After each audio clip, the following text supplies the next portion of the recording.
A service of KIBMradio.com, the Internet's home for an all old-time radio.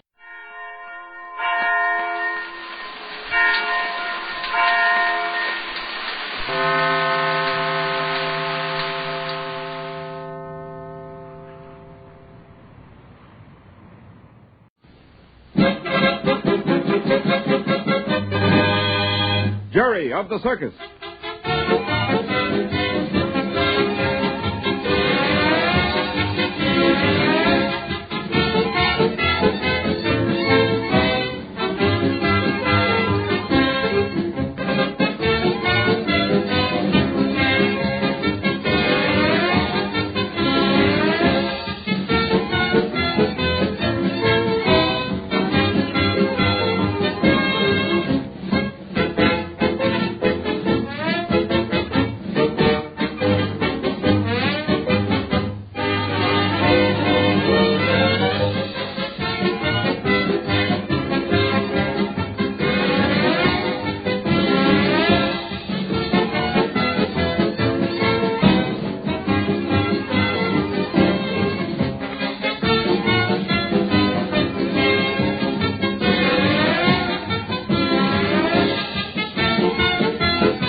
Jerry of the Circus.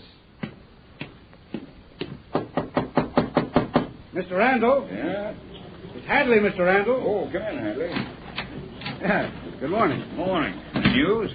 Things are pretty quiet, just like they have been for the last few days. No more counterfeit being passed, huh? No, not one bill for the last 3 days.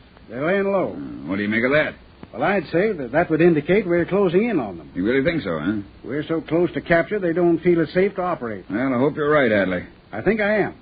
And I have a feeling I'll make my catch within the next 24 hours. Oh, I haven't talked with you since you checked on the strongman, Balco. Did you get anything on him? No. You were right. He's quite harmless. I checked his every move for the past 9 years, only to find that he's been going around the country with small shows and carnivals. He didn't strike me as being dishonest. No. I think Balco hasn't anything to do with this. What about Spike? Anything more on him? Well, there is and there isn't. What do you mean? Well, he's still spending his spare time in libraries reading up on animals, but I found something that doesn't look so good. What's that? When he left the library yesterday, I checked on the books he was reading, as I usually do, and I found a book on the table he was using among the animal books. Yeah? Now, it might have been just a coincidence, but it was a book on lithography. What? Yep. Quite a complete book on lithography and engraving. There was a chapter in it on printing of money and stamps. I can't say for certain that he was reading it, but it was among the other books he was looking through. You've almost got me thinking the way you do about Spike. You know, Hadley, you detectives are very much all alike. Once a man has been in jail, you do everything you can to get something on him and send him back. Oh, not at all, Mr. Randall. The only reason we have for watching an ex-criminal is the fact that so many times they go right back to breaking the law when they're released from prison. If an ex-convict shows up at the scene of a crime, he's a good suspect. At least worthwhile following. Yeah, but Spike never was a lawbreaker. Oh, I know, Mr. Randall. We've gone into that before. But the fact that his cellmate in prison was doing time for counterfeiting makes it important that I find out all I can about Spike before I check him off the list of suspects. Well, have you tried to check on the cellmate of his, that fellow, Slippery Tonetti? Yeah. We're not getting very far. It seems that he's been on the move ever since he got out of jail, but he's not in this part of the country. At least we feel fairly certain he's not. You know, Hadley, I think it might be a good idea to try to find the source of the counterfeit money. If someone with the circus is passing the bad money, I don't think they'd be making it, too. There isn't one person with my outfit that would have enough time on their hands to make it. No, that's true. It's a big job. It takes time. In many cases, a fairly big plant. Bigger than could be carried around without someone noticing. Yeah. But it's a tough job trying to find the source. I figure if I can catch the one who's passing the bills, I'll find the source at the same time. Yeah, well, you're the detective. I guess you know best what to do. Well, what do you say we step outdoors and get some of that sunshine? Can't let a nice morning like this go to waste. That's all right with me. However, I don't think it's a good idea to have folks seeing us talking together so much. Oh, that's all right, Hadley. I always talk with new people when they first join up with the show. If you didn't talk with me, the folks would surely think something was wrong. Well, then that's all right. Sure it is. Say, this is a nice morning, isn't it? Yeah, about perfect, I'd call it. Yeah, I look for a full house both shows today. This is good circus weather, all right. Hello, Mr. Randall. Well, Slads, good morning. Good morning, Hadley. Yeah, it's a fine morning, if I do say so. Hello, Slats. What on earth have you got there in that cage? Of all things, a parrot. Yes, sir. Finally got myself a mascot. Always wanted one of these broadcasting birds. Where'd you get him, Slats? Bought him with my hard-earned pay. But I figure he's worth it. Not any more expensive than the phonograph, and just as much pleasure. What's his name? Well, I'm going to call him Sleepy. Yes, sir, Sleepy's going to be his name. Why, Sleepy? Well, he gives me that impression. Notice the way he blinks his eyes all the time? Looks to me like he's awful tired. What's that you say, Sleepy? Did he say something? Well, don't know, but I guess he tried to. Well, he does talk, doesn't he? Talk? Well, I should hope so. If he doesn't, I've been robbed. The man in the pet shop where I got him said he was a good talker. Get him to say something. What's that? Oh, get him to say something. Yes. Well, let me see now how to go about this. All right. Come on, Sleepy. Say something. Well, if he's saying something, it's not English. Well, you better do better than that. Now, come on now. What's that? Oh, you won't talk, huh? Well, Polly want a cracker? well, he's showing possibilities. If he's that good to start with, I'll have him reciting Shakespeare before the season's over. Yeah, it looks like you're going to have trouble with Sleepy. Well, I'll not take any back talk from a parrot. You can bet your life on that. Now, what's the idea, Sleepy? Say you're sorry. He thinks you're funny, Slats. Now, see here, Sleepy. I don't need you for an audience. I can get my laughs without having a parrot giggling at me. Now, say I'm sorry. Come on, say it. I'm sorry. I'm sorry. I'm not. Of all the dumb birds in the world, you're the worst. Looks like you've got more than you bargained for, Slats. Well, the man I bought him from said he was an unusually smart bird. Said he'd repeat anything he heard a couple of times. But that's just a lot of applesauce. Applesauce is all it is. Yes, sir, applesauce. Did you hear that? Why, he said it. He said applesauce. He did. Well, now you got the system, Slats. Now, it looks like it, don't it? Well, I guess it didn't make such a bad buy after all. Well, try something else, Slats. Okay, now, come on, Sleepy. To be or not to be? To be or not to be? What did you say?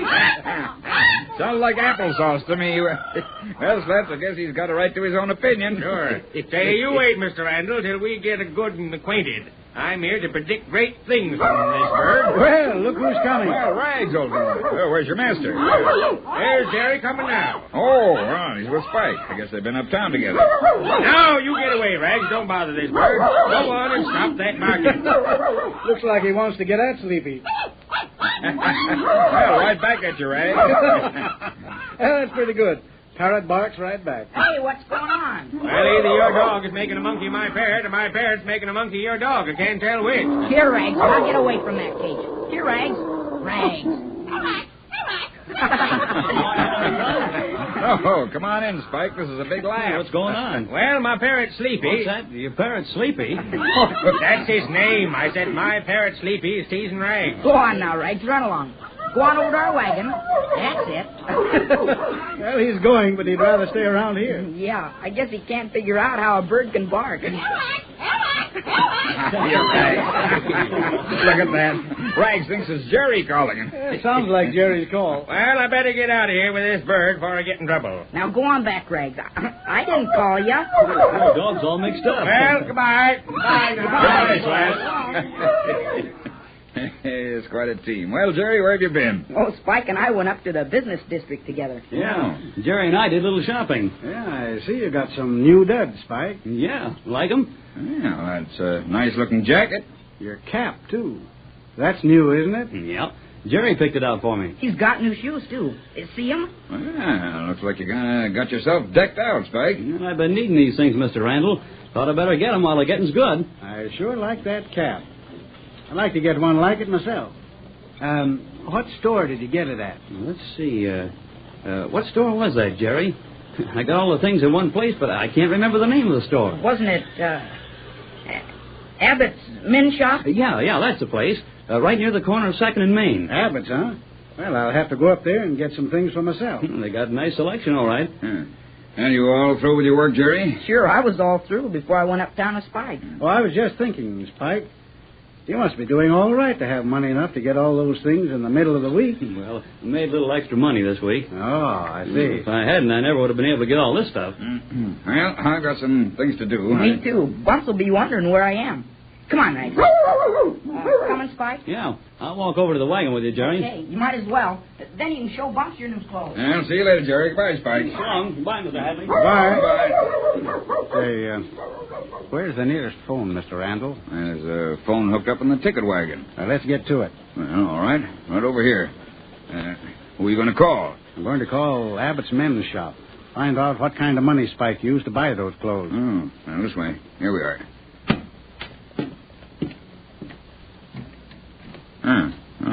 Jim's not here. Let's see if I have my keys with me.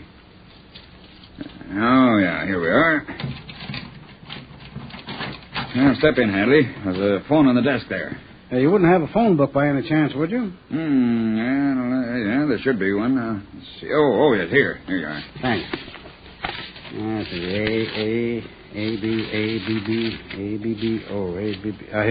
Here we are.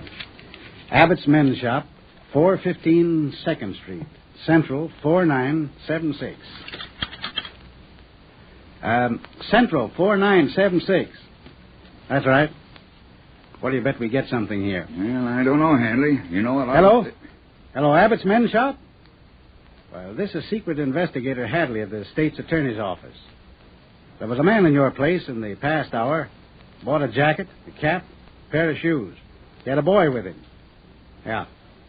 Well, do you recall what kind of a bill he used to buy those things? Mm-hmm. Oh, it was. $10 bill? Yeah. Now, listen. Get that bill and read me the serial number. I'll hold the phone. Say, I knew I wasn't far wrong on Spike. Well, we'll know for sure in just a minute now. Of course, you know it's possible that he got Hello? that. Yeah? All right. Go ahead. Yeah. Good. Now, hang on to that bill. We'll be right over there and pick it up. It's counterfeit. You're sure it's one of the counterfeits? Surest thing you know.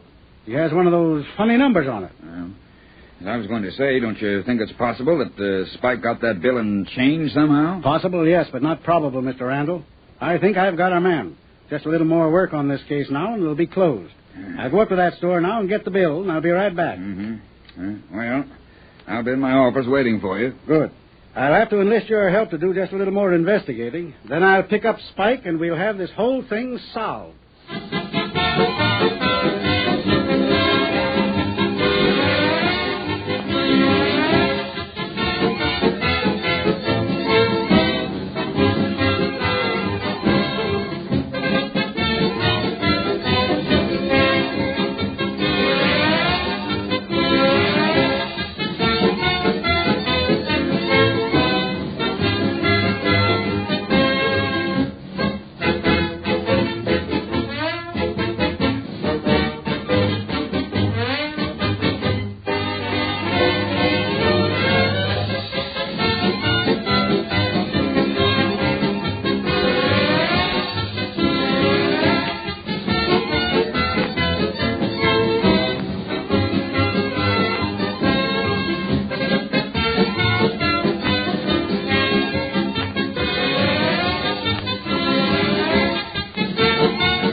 Here's another in NBC's great parade of new shows.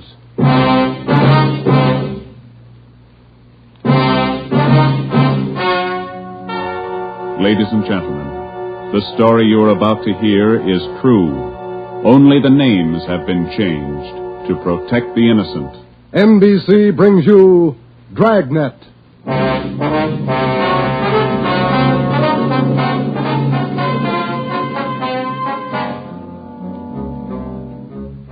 You're a detective sergeant.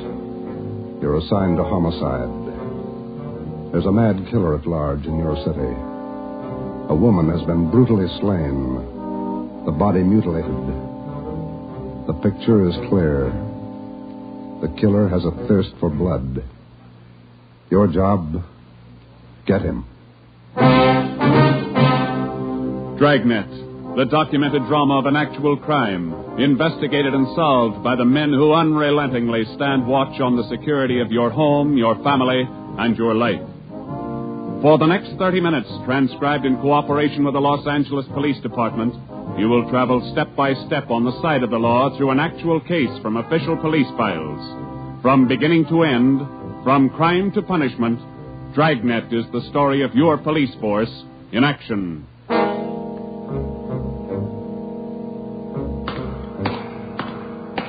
It was Wednesday, January 12th. It was raining in Los Angeles. We were working the night watch out of homicide. My partner's Ben Romero. The boss is Ed Backstrand, chief of detectives. My name's Friday. I was on the way back from the morgue, and it was 11:23 p.m. when I got to room 42. Homicide. Hi, Joe. Chief wants to see you. He's in there with Romero. Thanks, Chandler. How's the wife? Fine. How about your mother? Better, thanks. Hi, Joe. Hi. Johnny, sit down. Did they post the body yet? In the morning. Pretty messy. Strangled and mutilated. The guy's a maniac, Skipper. The body shows it. A murder like this, anybody's a suspect. The coroner looked at the body. He says the weapon was a long, sharp instrument. Found her in a hotel down on East 3rd Street. Manager's son discovered her about 7:30. You talked to him? It was too much for him. He passed out. Manager wasn't home. We'll check with him before midnight. Close to it now, Joe. We better get going. All right. The boys from the crime lab check the room? They're still down there, Ed. The place is a mess. Get back as soon as you can. We're working straight through on this thing. That's a hot shot. I'll get it. At the Lux Hotel, room 219, corner of South Grand and Cordova. Dead body. Possible homicide. The Lux Hotel, room 219, corner of South Grand and Cordova. A dead... What is it, Friday? Lux Hotel, possible homicide. Busy night. Yeah. You coming, Ed? Right. Let's go.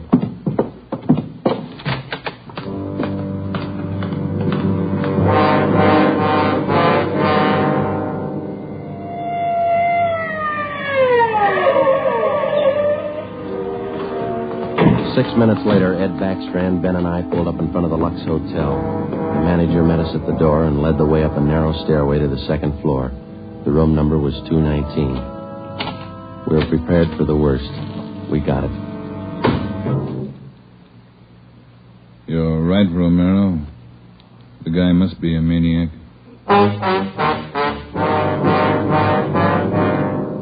Two hotels, two murders. The same M.O. Three of us made a brief inspection of the room at the Lux Hotel. We took a few notes on the appearance of the girl's body and a brief description. Apparently, she'd been strangled to death first, and then her body brutally mangled. Ben and I went back down to the lobby, and the manager, Mr. Ford, showed us the house book. The girl was registered together with a man, Mr. and Mrs. Philip Grant. We took the hotel register to have it checked for fingerprints and to photostat the handwriting. Ben notified the crime lab. Then we went back to the room and questioned the manager. Mr. and Mrs. Philip Grant, that's all I know. I never saw either one of them before tonight. When did they check in, Mr. Ford? About 3 hours ago. That's right, about 9. Maybe a little before. Did they register together? Yeah, a little before 9. They came in together. Did you let them in the room? Yes, sir, like I always do. It's a small place here, maybe not first class, but I treat people right. What did the man look like? Do you remember? I think so. Kind of tall. Young, maybe 30 or so. Husky fella. Had a mustache. How tall would you say, Mr. Ford? Oh, about your height, Wade. Must have been at least 180. Seemed like a nice fella. Would you know him if you saw him again? I think so. People sure don't act like they look. You think it was him? Can you think of anybody else? Well, no. I never saw him before tonight, either one of them. I don't know anything about it. Did you notice anything in particular about them when they came in? Well, he didn't show it, but it looked like she'd been drinking a little, giggling, you know. And you didn't see this man Grant leave the hotel? No, I didn't. I must have been checking the account books back of the desk. Guess he got by me. Is there a back entrance to the hotel, Mr. Ford? No, he had to come out this way, all right. How about the fire escape? I never thought of that. Say, I bet you cops think I'm trying to hide something. How did you happen to find the body? I don't know anything about it, honest. I've been running the hotel for 10 years now. Everybody knows me around here. You can ask at the bank. All right, Mr. Ford. Now, would you mind telling us how you happened to find the body? I don't want a lot of lousy newspaper publicity. Give the place a bad name. Can you blame me? The newspapers won't get your name from us. All we want to know is how you happened to find the body. Well, I told you. It's a small place here, but I like to treat people right. A couple hours after they checked in, I remembered I forgot to fill the ice water pitcher in the room. So I got some and took it up. The door was opened a little ways. It's got a bad catch on it, and the lights were on. I peeked in, and there she was. She was... Well, the guy must have been crazy. Do you remember what time it was when you found her? Well, just before I called the cops, about 11:30, I guess. All right, Ford, that's all for now. When the other officers get here, show them up, will you? Yes, sir, I sure will. Romero? Yes, Skipper? Get on the phone downstairs and call the Metropolitan Division. Have them send us every available man from the reserve unit. We're going to patrol the area for the rest of the night. Right, Chief. Least we can do is make it hard for him. 2 murders in 7 hours. Yeah, both of them in a 3-block radius. Same pattern. It's got to be the same guy. All right, we got a description. What do you think?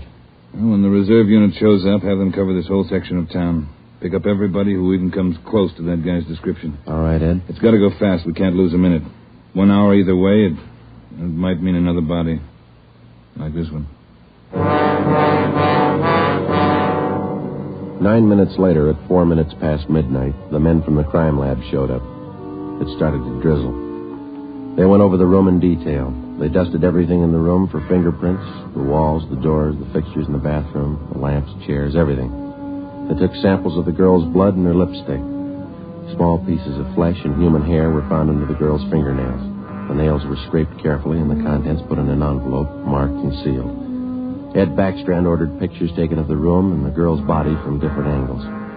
Every object in the room that could have any possible tie-in with the murder was photographed. It was raining. The rear of the hotel where the fire escape was overlooked a vacant lot. Ben had a hunch. While the lab men were at work, we left the hotel and circled around into the lot for a look at the ground directly underneath the fire escape ladder. It was raining hard now. Must be an easier way to make a living. Mud's almost up to my knee. Mine, too. Watch your step. You see any prints? No. Wait till my wife sees these new shoes. Put it on your expense account. Oh, real funny. Ben, get that light over here. Look. Yeah. Good set of prints. Lucky that rain didn't start turning to wash them out by now. Yeah. Hand me that cover from the trash can over there. I'll cover them. Wait a minute. What?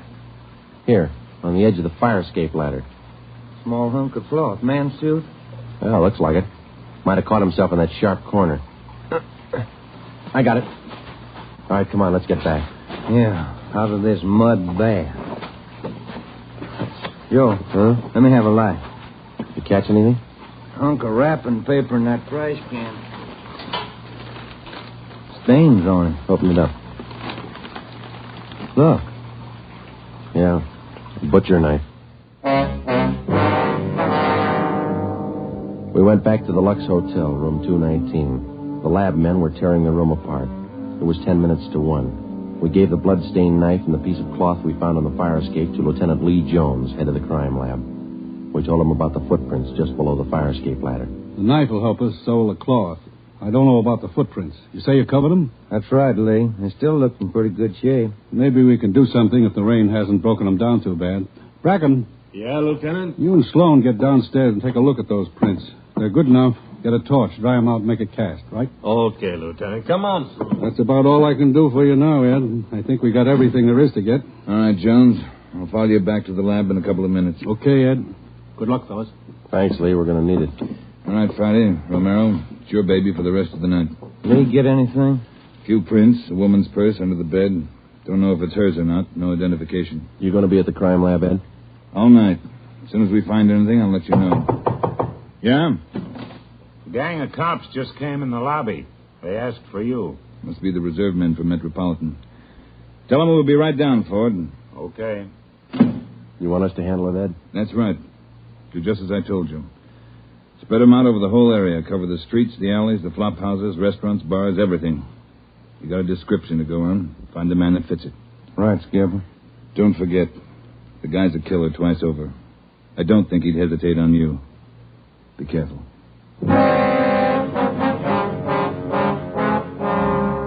We went down to the lobby, and Ed Backstrand gave the reserve men their orders. Then Backstrand left, and Ben and I took over. We picked up another half-dozen men in addition to the men in the reserve unit.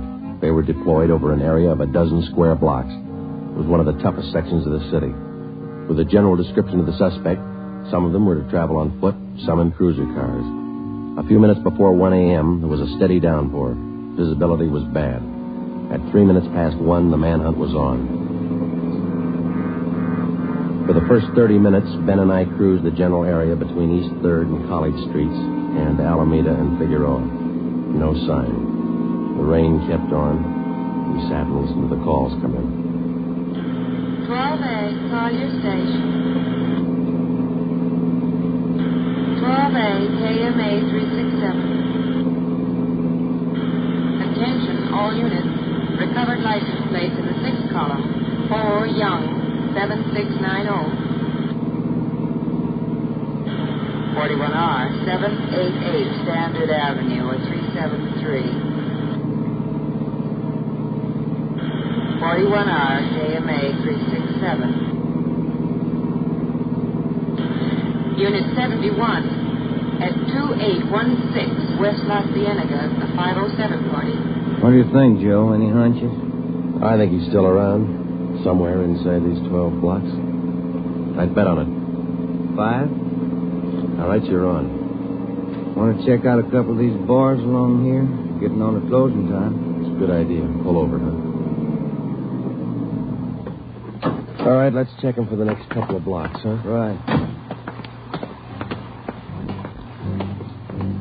For the next 6 blocks until closing time, Ben and I checked every bar and every informant we met along the way. The questions got to be automatic. Have you seen a man answering this description?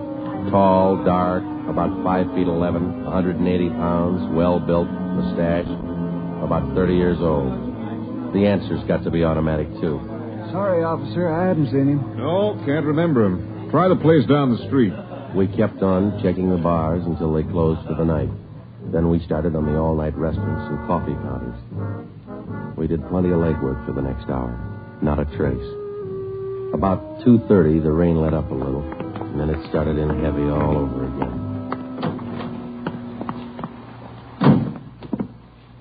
That finishes that block. Yeah, I better get the radio on. Yeah. Beautiful weather. Fire the bucketful. You want to smoke? Thank you. Control 4 to Unit 80K. Is Your that a match? location? Yeah. 80K, your location. KMA 367. That's us, Joe. You want to take it? Yeah, I got it. 80K to Control 4. 80K to Control 4. Our location, corner of Alameda and Commercial. KMA 367. 80K, stand by. Something doing. Maybe. No, hold on a minute. Control 4 to 80K. Go to the crime lab, code 2. 80K to Control 4, KMA 367. Crime lab. Maybe those prints paid off. Well, I hope so. Let's go. That killer sure picked fine weather to work in. Feels like I just been swimming in these clothes. Yeah. I hope those guys in the crime lab have the heater on. A hot bath and a warm bed lead me on. Attention, all units. Hold it. Let's get the radio. All units. At 420 St. John's Place, a woman screaming. At 420 St. John's Place, a woman... All right, double around, Ben. Hit the siren. I'll get the light. Right, hold on. on the market, is that right? Yeah, watch out for those car tracks. They're wet. Hold on again. The alley up ahead to your right, huh? All right, pull up, Ben. Street light over there. There you are. All right, come on. Let's go. Officer, over here! All right, what happened? Let's have it. This girl, Rita, she was coming home up the street. A man, he tried to grab her. He slashed her coat. Look at her. I saw him as he ran under the street light. Where'd he go? Down that way, down the alley, over that fence there. A big man. Davis, you there? Yeah, Joe. All right, Ben, go with Davis. Circle behind the alley. See what you can find. I'll fall in. All right, come on, Dave. Yeah. Officer, look at her face. What's wrong with her? Severe state of shock, it looks like. Get her in the house, huh? I'll call an ambulance.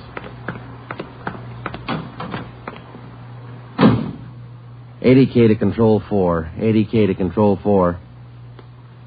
Control 4, go ahead. Direct all units in the vicinity to converge on area around St. John's Place from Jackson to Banning Street. A woman attacked by large man with knife. Suspect left seen on foot. Possibly still in area. Request ambulance. KMA 367. ADK, Roger, stand by. Attention, all units. Attention, all units. Converge on area around St. John's Place, Jackson to Banning Street. ADK reports woman attacked by large man with knife. Suspect left seen on foot. In 3 minutes, the area around St. John's Place was surrounded. For the next hour, the men combed the neighborhood back and forth. Every building, every storehouse in the 2 square blocks was searched from basement to attic. No trace. The girl, Rita, was hysterical. She could give us only a bare description of her attacker. At 3:45 a.m., a detail was assigned to patrol the area and the rest of the cars, and men were deployed again in the general area from Figueroa to Alameda Street and East 3rd to College Street. The manhunt went on. So did the rain. At 3:54, Ben and I checked in at the Old City Jail building, 2nd floor, the crime lab. Chief Ed Backstrand and Lee Jones were waiting for us. Heard about the call. How'd he get away? Not sure it was him, Skipper. How do you mean? Well, the girl wasn't hurt bad for one thing. No attempted strangling. For another thing, the guy stole her purse. That doesn't sound like the man we're after. Did you get a description from the girl? Didn't jibe too well, what she gave us. She was pretty hysterical. And you raked the neighborhood good? Every corner. Not a sign. Do you find anything? Yeah. Jones? Yeah, Ed. Fill them in, will you?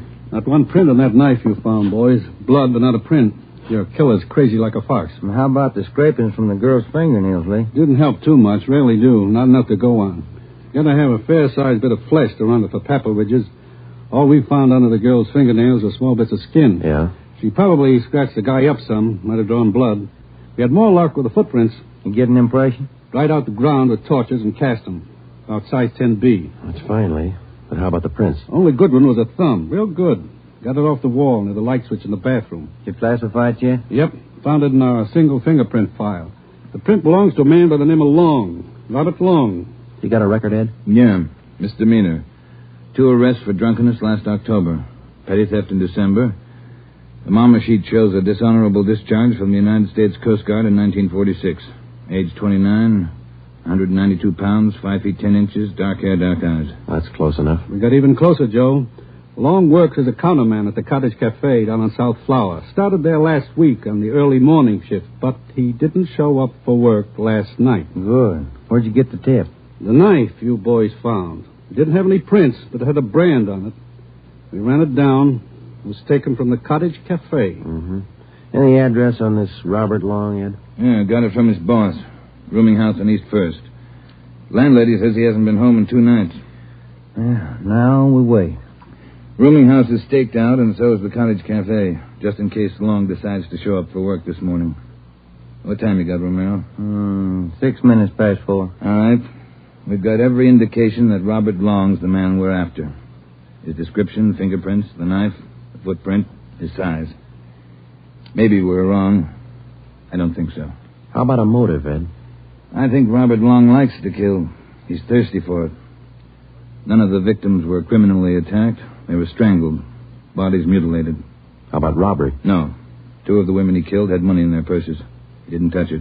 Well, what's next, Skipper? Back on the street? Figueroa to Alameda. East 3rd to College Street. Keep a net around that area and work it back and forth until we're positive he's not inside. I think he is.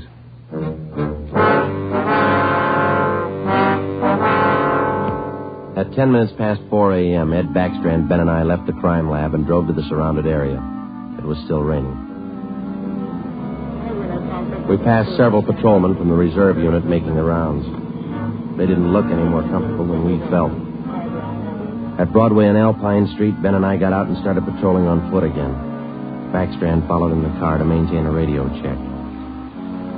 We must have covered 24 blocks and a half a dozen coffee counters before we got to the Criterion Restaurant and Donut Shop, a few blocks up the street from the Cottage Cafe. Hey, Skipper, you want to take a minute for some hot coffee? I'll keep an ear on the radio. You two go ahead. You look drenched. We are. Can we bring you some back in a paper carton? Fine, thanks. Cream. No sugar. All right, Ed. Come on, Ben.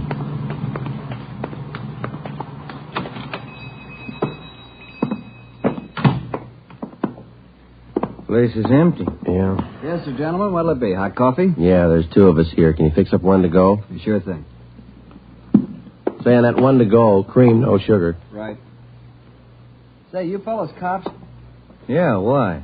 No offense, just wondering. Here you are. Thank you. Cop in uniform was around a couple hours ago. Wanted to know if I'd seen some guy he was looking for. Tall, about 190 pounds, mustache, about 30 years old. Yeah, that's the description he gave me. He was looking for the guy. So are we. Say, that's good. That other cop came in right at my busiest time, a little after 2 when the bars closed. You know, it gets pretty rushed, and I didn't have much time to think, so I just said no. Then after the cop left, I remembered. You saw a man answering that description tonight? Yeah. I would have told the cop, but I was rushed. You know how it is. No time to think, and then I remembered. Are you sure? Oh, I'm sure, all right. Whoever he is, he's a lady killer. What do you mean? No offense. There was a sharp-looking dame down the end of the counter, and this guy breezes in and picks her up. Talks to her about 20 minutes, buys her a cup of coffee, and they walk out together. Do you remember what she looked like? Oh, nice-looking dame. Not beautiful, you know, more on the cute side. Ben, you got that morgue shot? Oh, yeah. Here it is. Thanks. Here's a picture. This the girl? Let's see. Yeah, that's her. Who is she? I don't know, mister. Down at the morgue, they call her Jane Doe, number 7. Just by accident, we'd come across a concrete lead on the killer's method of operation. The picture we showed the man in the donut shop was a shot of the strangler's first victim the night before. Evidently, the killer would enter a bar, coffee shop, or restaurant, strike up a conversation with a woman, make friends with her, either buy her drinks or invite her to a bar in the neighborhood, and then the rest of the puzzle was still unsolved. We went back to the Cottage Cafe and checked with the men on stakeout. Not a sign of them, Chief. How are you men covering the place? Baxter up in front in the booth across from the cash register. Lyman's back with the dishwashers. I'm at the counter. When's Long due to report for work, Dave? At 5. About 20 minutes to go. You're lucky you're inside. It's wet out there. You're looking. All right, Davis. We'll be around about 5. Right, Chief.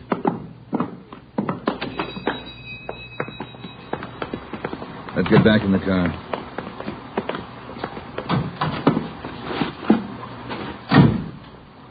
Where to, Skipper? Cruise the next 2 blocks, but don't go too far. If Long shows up for work this morning, we want to be around. The next 10 minutes dragged by. The rain kept on. Backstrand chewed nervously on a cigar. At South Flower and First Street, the sewers were clogged with street refuse. The rain backed up and filled the intersection. A group of aircraft workers huddled together in the doorway on one corner, waiting for the bus. It was cold and damp. I opened one of the back windows in the car to get some fresh air in. Off in the distance and close by, we could hear the sounds of a big city waking up slow to a rainy January morning. It was 8 minutes to 5. Attention all units. Attention all units. At 780 East Main, a restaurant. Man answering description of murder suspect. All right, Romero, step on it. Right, Skipper. About 10 blocks away, Ed. Who's going to cover the men at the Cottage Cafe? If this is a blind lead, it won't take us long to find out. They can handle it alone if they have to. Well, hang on. Look out. We're skidding. That was a close one, Ben. Yeah. If this is the guy, I owe you $5, right? Yeah. Attention all units. Additional information on your call to 780 East Main. Officers in pursuit of suspect. Suspect is on foot. Step on it, Romero. 2 more blocks, Skipper. Watch it, Ben. Next one to the left. Got it. That's the joint up ahead there. All right, watch your step and don't take chances. Don't play with him. Right. Here we go.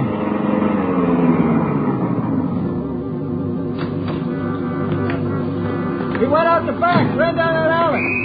Come on, Ben. Behind you. You men, hustle it. Circle around the block and choke off the alley. There.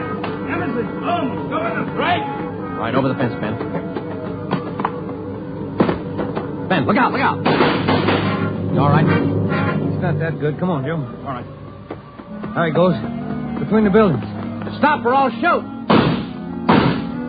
The next house. He ducked into the basement. All right, cover me. Right. Come on, he broke through the garage doors. There's Davis.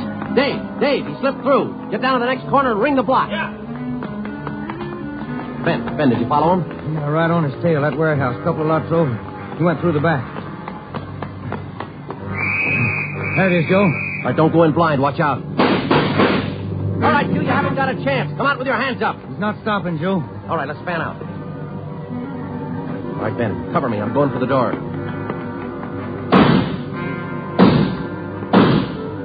All right, Ben, come on. You're clear. You spot him? There he is. Let's get him. Close. He's in a good spot. Let's move. He's up in the loft. Come on, let's head for the stairs. Will you? Easy. You spot him, Ben? No. Not a sign. Ben, look out. That packing tape.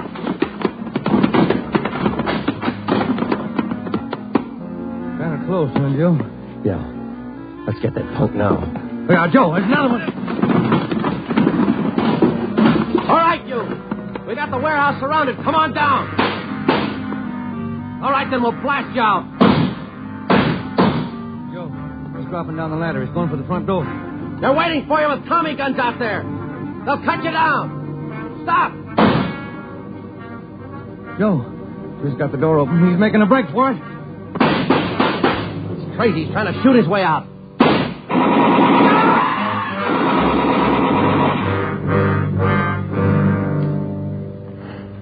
Well, he asked for it. Yeah. Let's take a look.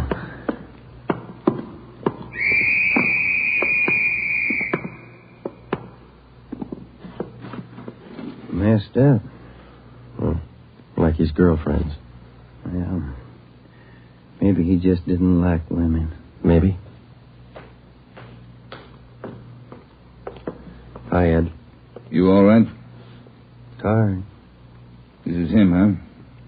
Even the scratches that girl made on his face. Description match? 5'10", 192 pounds, dark hair, dark eyes, age 29. Robert Long, killer.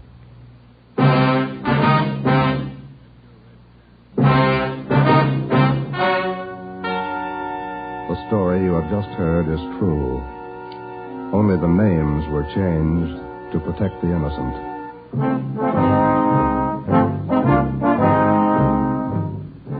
You have just heard the 10th in a new series of authentic cases transcribed from official files. Technical advice for Dragnet is furnished by the Los Angeles Police Department. Tonight's program is dedicated to Detective Louis A. Abbott of the Chicago Police Department, who on the afternoon of March 3rd, 1947, gave his life so that yours might be more secure.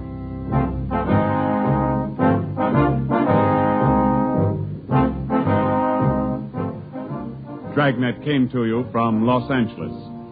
If you enjoyed tonight's production of Dragnet, you'll probably want to listen this Saturday evening to a pair of adventure shows featuring two well-known Hollywood personalities. You'll enjoy Brian Donlevy, star of Dangerous Assignment. Also on Saturday's schedule is Richard Diamond, private detective, as played by the screen's romantic tough guy, Dick Powell. Listen to both of these exciting programs this Saturday over most of these NBC stations. This is NBC, the national broadcasting company.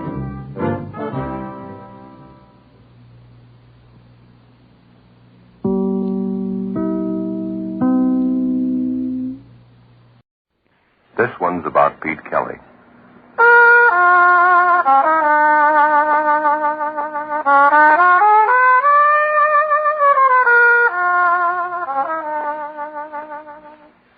It's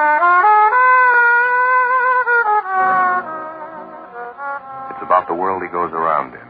It's about the big music and the big trouble and the big 20s. So when they ask you, tell them this one's about the blues. Pete Kelly's Blues. Pete Kelly's Blues, starring Jack Webb, with story by Jim Moser and music by Dick Cathcart.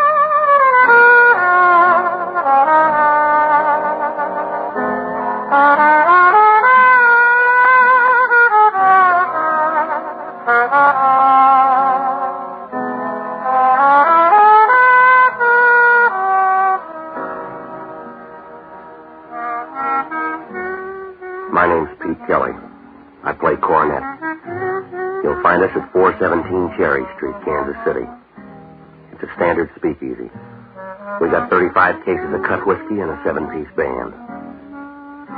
We start every night at 10 and we play till 6 in the morning. It's not much, but the contract runs out in June 1924. After that, there's a place in South Chicago that may take us. In the meantime, we're working here on Cherry Street. The lease is made out to George Lupo. His brother gave it to him after the funeral. The kind of music we play started out as a backroom exercise in a little swamp stop called Myrtle Grove. La Rocca took his Dixieland band to Reisenweber's in New York. We got as far as Kansas City. It's no place to get off a train unless you're a sack of mail. Because around here, everybody works at the same job, staying alive. $50 buys a pair of socks, a spaghetti dinner, or a down payment on murder. Well, last night, everything turned sour about midnight. The town was down on its hands and knees trying to crawl through one of those Kansas City hot spells that blast by every third day. It was heat and headaches all the way. Our drummer, Nick, was dragging the beat, and I went bad 12 bars in on the Memphis Blues. Well, I figured we better cut the set short, so we started to fight our way through one chorus of Roses of Picardy. That's when the kid came in and stood by the bandstand. He was tall enough to see over a quart of milk with a face the size of a minute and just about as young.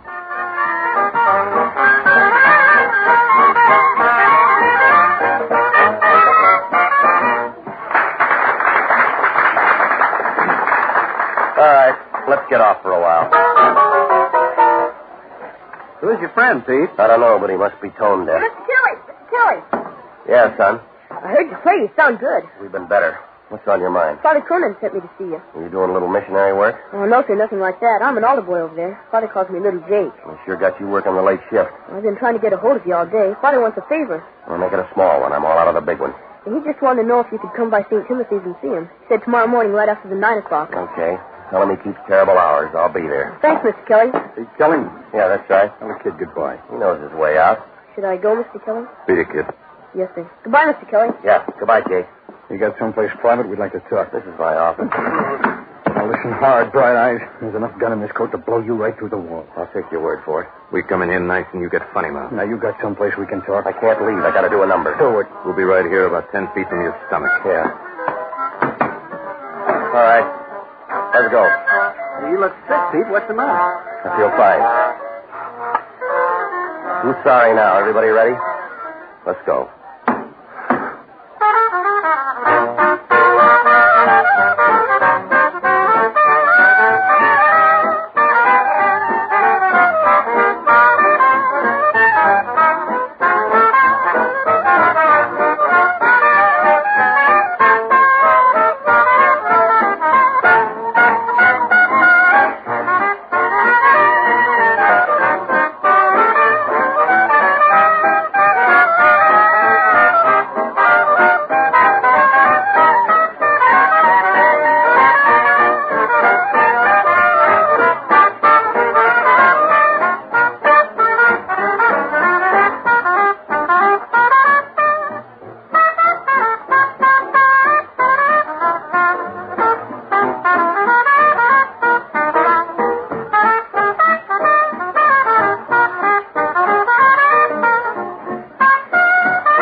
you proved it. Now, let's go.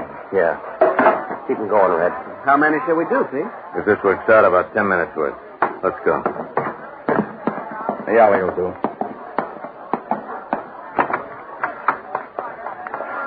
We need a favor, Kelly. Yeah, there's a run on them tonight. Give me the envelope, Dix. Yeah. You got an inside coat pocket, Kelly? Come on. Either throw or pass the dice. Hold him, Dix.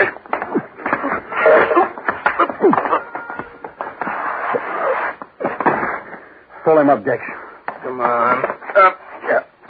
Now, this is how. Here's an envelope. It goes in your inside coat pocket, and it stays there until 6 o'clock tomorrow night. You don't open it, you don't mess with it. What happens at 6 o'clock? You'll be the first to know.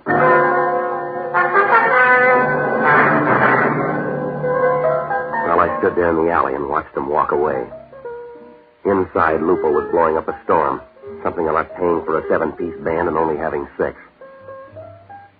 Well, it wasn't worth trying to get back on the stand. I got a cab and went up to my room. I tried to get to sleep. It was no good. I got up. I was sick to my stomach. After that, I went to sleep. The next morning, I made a pass at some breakfast and tried to look through the sports page. Harry Heilman got 4 for 5 against the Red Sox, but that's all I read. That envelope had me. People have been taken out in alleys before, and they've been worked over, usually to get something away from them, not to give it to them. No matter how I tried to put it together, it wouldn't come out. Thin or fat, it wouldn't slice. I had the envelope, and I had to wait till 6 o'clock. Well, I gave up on the coffee, and I started over to see Father Cronin. It was a little after 9:30 when I started up the steps of St. Timothy's. I figured Mass was almost over, so I hung around in the vestibule for a couple of minutes, trying to look like a part-time bell ringer. Hi, Mr. Kelly. Hello, Jake. Father's back in the sacristy, Mr. Kelly. He said for me to show you the way. They move it? No, sir. All right, Jake. Show me the way.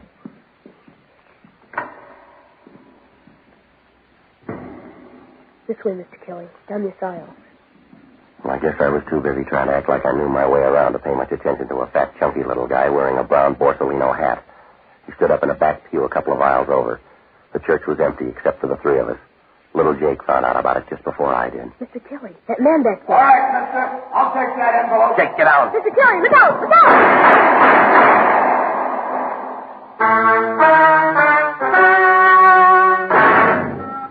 Well, in Kansas City, you learn early to look for trouble. Any place, any time. But this is the first time it caught up with me in the middle of a church.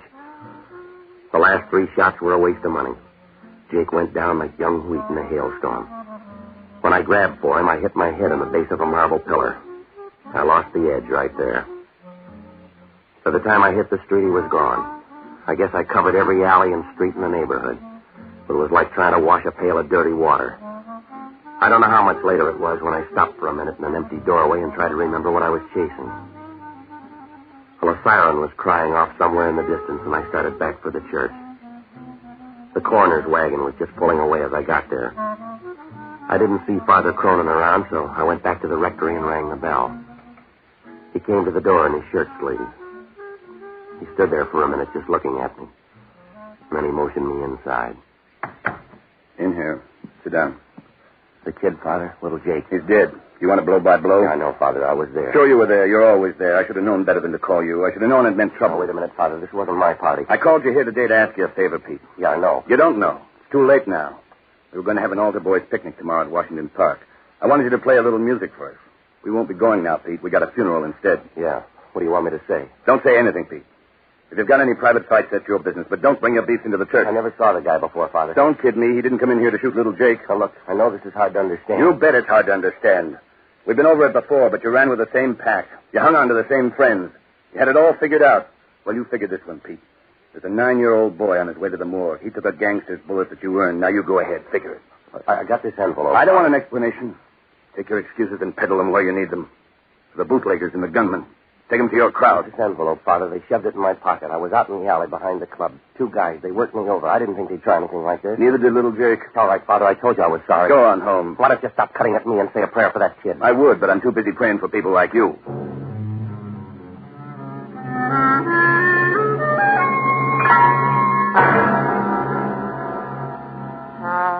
Well, you couldn't blame him. How do you explain away a dead kid lying in front of an altar rail?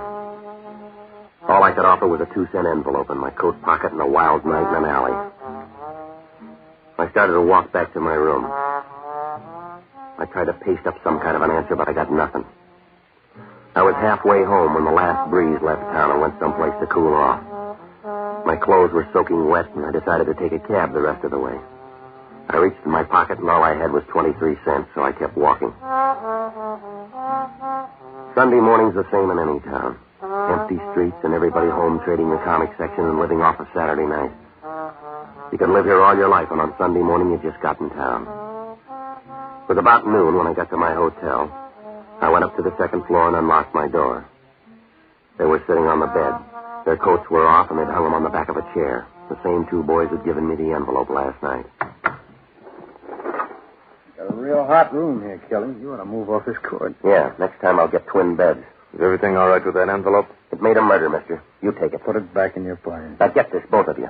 There's a lot of something wrong here. I've had my turn. You find yourself another fall guy. There's a lot of inside coat pockets in this town. Look for a new one. We like yours, and that's where it's going to stay. Now, you don't listen good. Me and Dex put it out last night, and you didn't pick up on it. We got you on board, and we'll tell you when to get off. 6 o'clock, boy. How long do you think this jag will last? Look, I'm cashing in. I've had enough. What were you doing this morning, trying to pray your way out? A priest wanted a favor. I got it, Lon. Yeah. Yeah, he's in. No, he's busy. Room 205. Sure, come on up. Benny. He went for it, huh?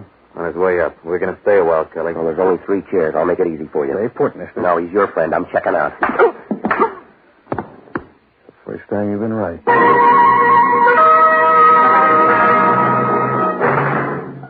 Well, it happened so fast I didn't even see his arm move. My knees buckled and I pitched forward. I don't know how long I laid there, but when I opened my eyes, the afternoon sun was almost gone. What was left of it was bleeding through a rip in the blind. Well, I could hear somebody breathing hard like a fat man on a hot day, and when I rolled over, I saw him. A tough prohibition agent by the name of Cage. The weather didn't make any difference to Cage. He always looked that way. His collar was wilted, and it looked like Arrow's first try. His necktie was pulled down, and the knot was twisted. The heat had worked him over, so the front of his shirt was splotchy and damp. Reminded you of a first-grader's map of the world. He was sitting in a chair with his arms draped over the back and his head resting on his hands. He was smoking a Milo Violet, but it didn't help that much. His mouth was wound around a toothy grin, and he looked like a mountain lion who'd just eaten her young. You can get up now, Kelly. You made your point. Yeah, sure. How long you been here? Long enough to fill out your booking slip. You're going to jail, mister. What for? Sleeping on the floor? For the dead guy on the bed. Who is he? I don't know. How'd he get there? You put him there after you shot him. Now get your hat. Look, Prohibition's your racket. Dead bodies are out of your line. Not when I find him in your room. Now let's go downtown. We'll both tell homicide. We'll find the details later. Gage, you couldn't find yourself in a mirror. I didn't have anything to do with this, and you know it. I've been out for the last 3 hours. This happened after they slugged me. Save it for the jury. All I know is I got a phone tip to check room 205. I come up here and I find you and a dead guy. That's all I need. You can dress it up fancy and make it look cute, but it still comes out murder. There's enough liquor in this town to float it away, and you're wasting your time with a killing. It's none of your business. You're my business, big shot. Somebody put 2 pounds of lead in Benny's chest, and you're my pick. Benny who? Benny Davis. He worked for Mike Quinlan. You look pale.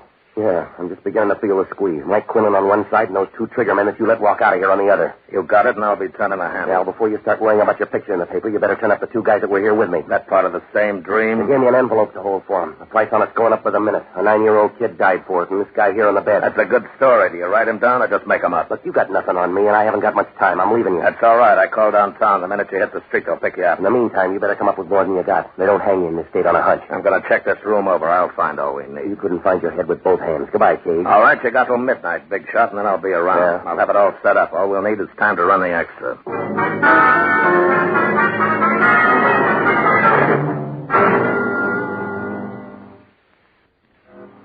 Well, I could have used a cold shower, but with Cage there, I didn't have the room to dry off. I went down the hall and headed down the back stairs. I figured even if Cage was right about calling downtown, I might have an edge if I moved fast enough. The sun was on the downgrade, but it didn't make any difference. It'd done a good job all day, and the heat was boiling up out of the ground. So if I was going to come out at all, I had to have some help. So I started to look for the only honest guy I know, an ex-bootlegger by the name of Barney Ricketts. The only bootlegger in the country that went broke in 1922. He drank himself out of business. I phoned 8 different places and tried 4. Nobody'd seen him. I was about ready to give up when I finally found him sitting in the middle of a bourbon fog in a little Spanish joint somewhere on the edge of the East Bottom. He was sitting at a back table trying his best to make time with a plaster bust of Queen Isabella.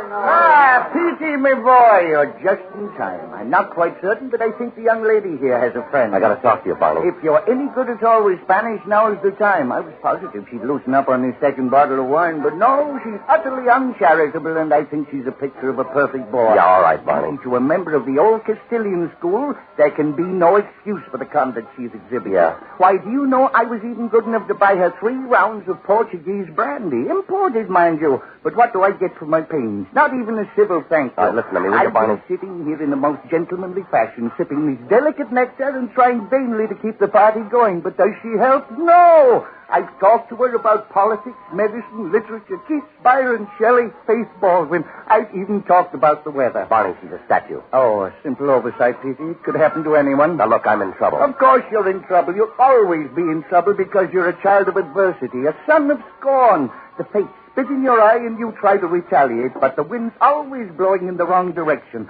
You're a lost leaf in the mortal storm, Petey. You're a pebble shaking a tiny fist at the mountain. You'd like to fight for some strange, fantastic cause, wouldn't you? But you can't find anybody your size. Men are too small and the gods are too big. Petey, you're lost. You all through now? Yes. What kind of trouble? A pair of bum murder raps. Somebody slugged me in my room, and I woke up with a dead guy. Dubious honor. You mentioned 2 murders. One of them was an altar boy over at St. Timothy's. The other guy worked for Mike Quinlan. The same Quinlan that controls most of the Canadian import here in town? Yeah, that's him. Time's short. Let's finish the brandy. 2 guys started all this at the club last night. Names are Ludd and Dex. Mean anything to you? This'll all sound better with more brandy. You picked 2 of Quinlan's first string. Ludd Sandell and Dex Porter, both killers. Look, they gave me an envelope to hang on to. Now, nose around. See if you can find out what it all means. The dead guy up in my room, his name's Benny Davis. See if you can find out where he fits in, will you? It'd be a lot simpler if you just joined Quinlan's gang. Benny Davis holds a card in the same organization. Well, how about Ludd and Dex? Any bad blood between them and If Davis? there is, it doesn't show. They're closer than unborn peas. You sure about that, Barney? Police blotter can't be that wrong. Benny's sister will tell you the same thing. Where do I find her? Chelsea Apartments. Beautiful girl, Petey. When you're my age, she'll disturb your memories. All right, now get going, will you? See how close you can get to Quinlan's headquarters. Find out what you can about Ludd and Dex and Benny Davis. Maybe Quinlan's got him on a special job or something. Find out what it is, will you? You'll find me in a temporary economic slump, Petey. I'll need car fare. Yeah, well, that makes 2 of us. I'm broke. You'll have to do it on foot. Oh, well, I have friends here. My credit's unlimited. Well, hurry up, will you, Barney? One moment. Alfonso, would you loan me $1.50? Come on, let's go. He's only bluffing. He won't shoot.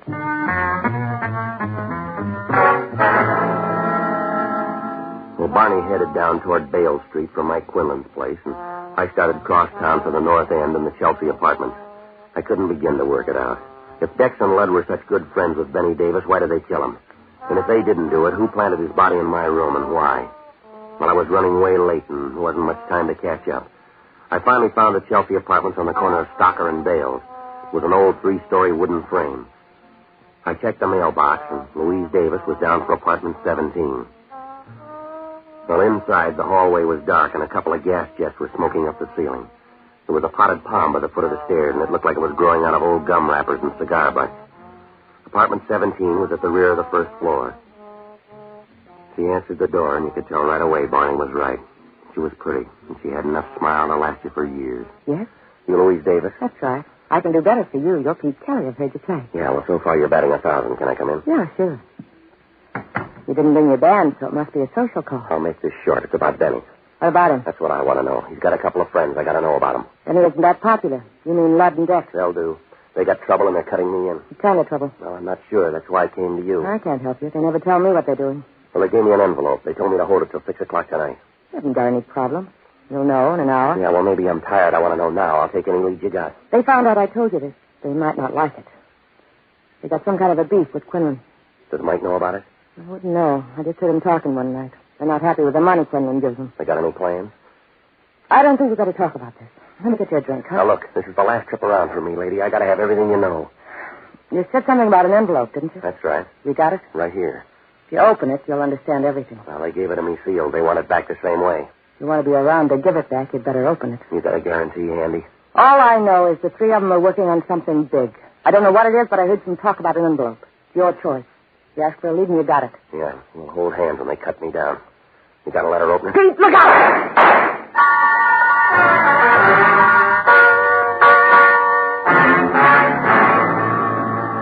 Well, it all happened faster than a Mexican divorce. Louise Davis was dead before the echo left the room. Well, I got to the window, but whoever did the shooting was gone. I grabbed the envelope, and on my way out, I took another look at her. There wasn't anything left but the smile. I cut through a couple of back lots and down an alley. I stopped in the doorway and opened the envelope. Inside was a handful of typewritten sheets.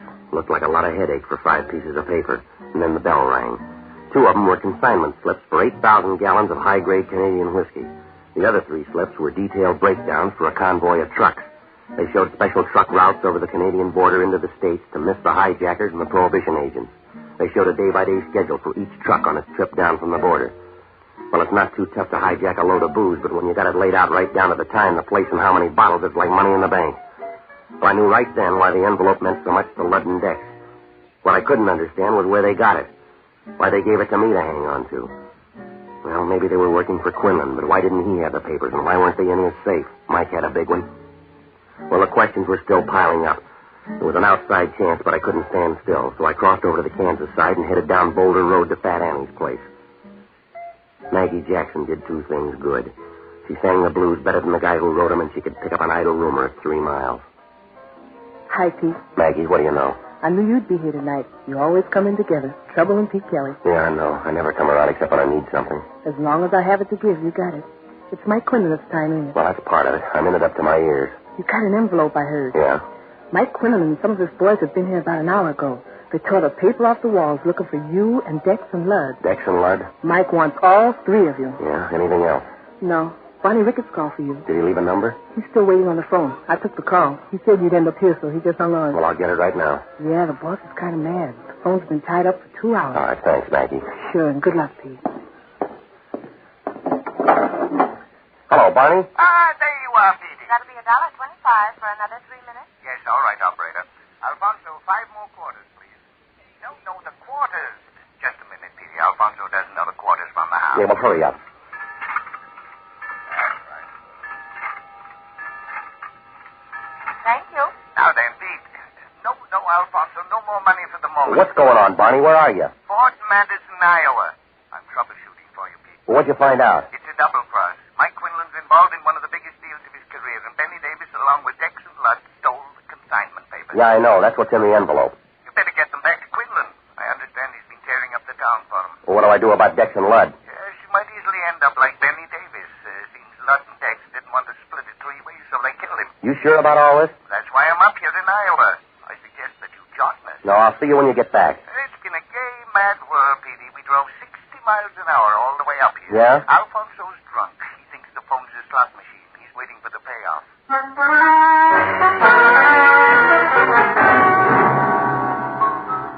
Well, as soon as I hung up the phone, everything fell into place. I had one big worry, to get back to the club and unload those papers before Quinlan caught up with me. Well, almost everything made sense now, except the killing of Louise Davis, Benny's sister. It was easy to see why they dropped Benny along the way, but why his sister? How did she tie in? Well, on the way back to town, I mulled over a couple of possibilities, and I figured maybe I came up with the answer. I started back for town, and it was rough all the way. I kept thinking any minute I'd bump into Mike Quinlan, and I couldn't be sure that I'd lost Dex and Ludd. It was almost dark by the time I got back to the club. The band was waiting around for the Sunday rehearsal. We ran through one number, and then things got cloudy. Now, Kelly. You're early, Dex. Close enough. No, not for me. You said 6 o'clock. Your horn's no match for this gun. Give me the envelope. 6 o'clock, Dex. All right. Let's try someday, sweetheart. Hand me that plunger, will you, Red? I'll give you the pickup.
I'll see you at 10.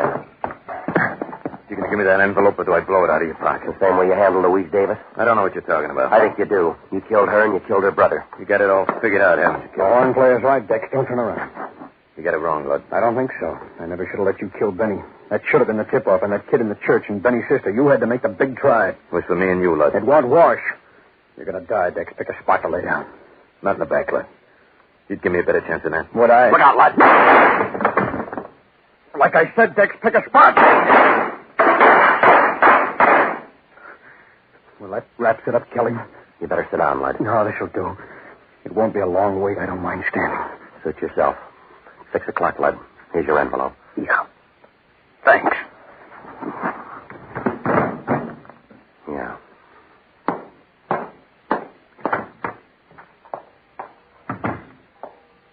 Hello, Pete. Hi, Father. Just going to stop by. I heard the gunshots and knew you'd be around. Well, let me tell you again, Father. I'm sorry about Jake. I don't know what else to say. I'm just sorry. I believe you. We'll have the funeral for little Jake tomorrow. Maybe you want to stop by. Yeah. Some things never figure. A 9-year-old kid shot down. No reason for it. None in the world. 9-year-old kid. It's done, Pete. Don't waste your pity on little Jake. He's got a big lead on both of us. I don't get you, Father. You and I should die as good as a 9-year-old.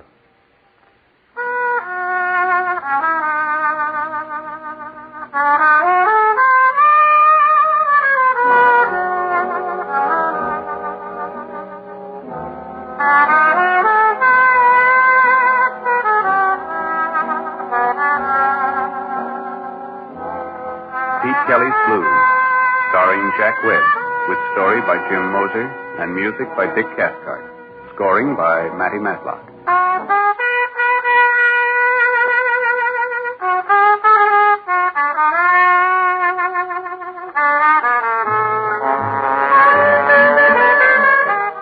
The music of Pete Kelly's Big Seven consists of Dick Cathcart on cornet, Matty Matlock on clarinet, Nick Patul on drums, Ray Sherman on piano, George Van Ness on guitar, Judd Donat on bass, Mo Schneider on trombone. The songs of Maggie Jackson were written by Arthur Hamilton.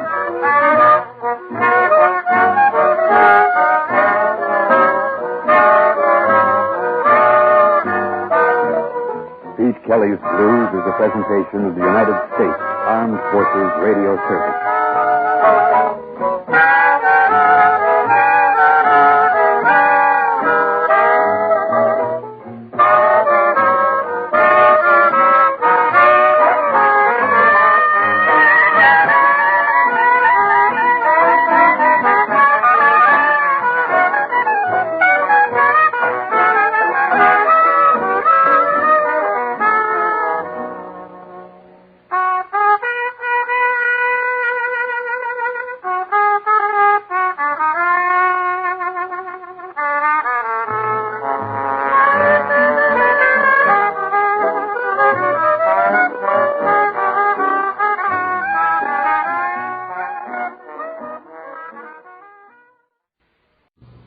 Here is another in NBC's great parade of new shows.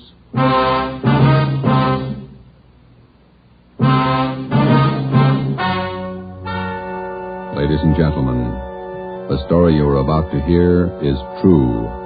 Only the names have been changed to protect the innocent. NBC brings you Dragnet.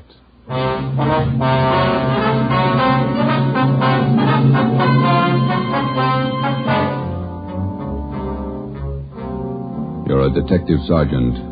You're assigned to burglary detail. A sudden wave of jewel thefts is sweeping the city. In 16 days, 16 burglaries have been committed, one each night. They bear the same trademark. Thousands of dollars of jewels are missing. The thief is a master at his trade. Your job, get him.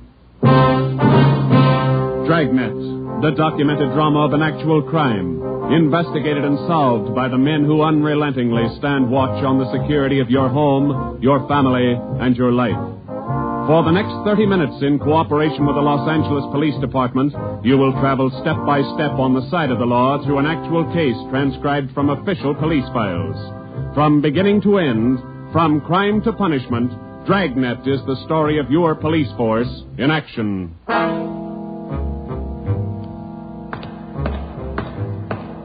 It was Tuesday, June 17th. It was warm in Los Angeles. We were working the day watch out of burglary. My partner's Ben Romero. The boss is Ed Backstrand, chief of detectives. My name's Friday. I was on the way into work that morning, and it was 7:53 a.m. when I got to room 45. Burglary detail. Hi, Joe. Oh, hiya, Walker. Gonna be a scorcher out today. Yeah, just like yesterday. Ben in yet? I think he's over in communications picking up the mail. Thanks. You guys been busy? Yeah, kind of. Jewel thefts. Anything big? No big hauls, but he's consistent. 16 nights in a row. Same guy? Think so. Same M.O. Yeah, everybody's got troubles. Gotta check some records. See you later, Joe. Okay, Willie. Burglary Friday. Yeah. Okay, Mike, soon as Ben gets back. He's picking up the mail. Right, bye. Hi, Joe. Hi, Ben. Hannon just called. Chief wants to see us. Take a look at these first. What do you got, overnight reports? Yeah, these two. Yeah. 2 of them. 3 diamond rings, 1 sapphire, 1 necklace, jade. Big haul. Look at the other one. Lady's watch, diamond band, emerald bracelet, tourmaline brooch. What's tourmaline, Ben? I don't know. Must be valuable. It's gone.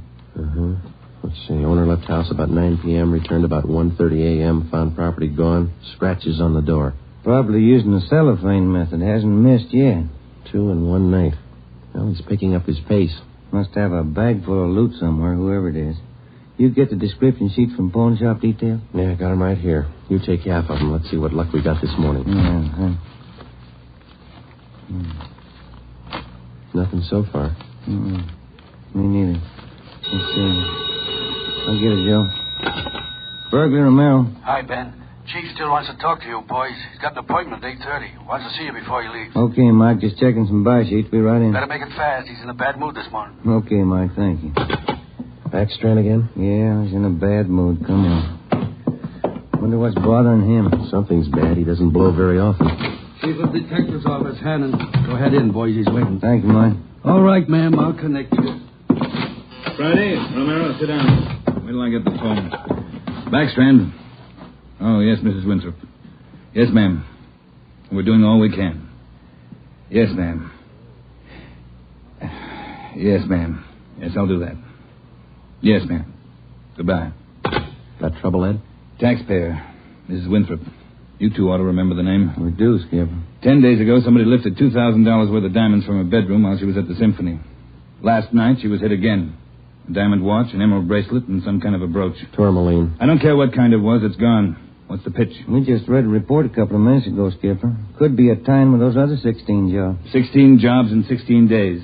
You haven't got a lead on the thief yet? Nothing shows up. No prints, nothing. What about the pawn shops? Nobody's tried to soak any hot stuff as far as we know. We double-checked the detail. We got every hawk shop in town on the alert. Whoever it is, they've got to try to pawn the stuff sometime. Unless they're going to give diamond rings for Christmas presents. They haven't tried the pawn shops yet, Skipper. We're sure of that. Look, 16 burglaries in 16 days. Jewels and watches. Good ones. Well, it's got to stop. It's got to stop soon, you understand? We'll stay right on top of it, Ed. We're doing all we can. For 2 weeks, I've had half a dozen women calling me every day. Society women. Some of them figure they should get extra treatment. They're only DR numbers to us, Skipper. They all get the same attention. I'll try and explain that to some of them. They think you're in on the racket. Maybe you boys would like to take these calls some morning. No thanks, Ed. All right, then, let's get some action. Keep the pawn shop operators on their toes and get after every known fence in town. That's all. I've got an appointment. All right, Ed. Check you later. Holding a call for you, Ben. Oh, thank you.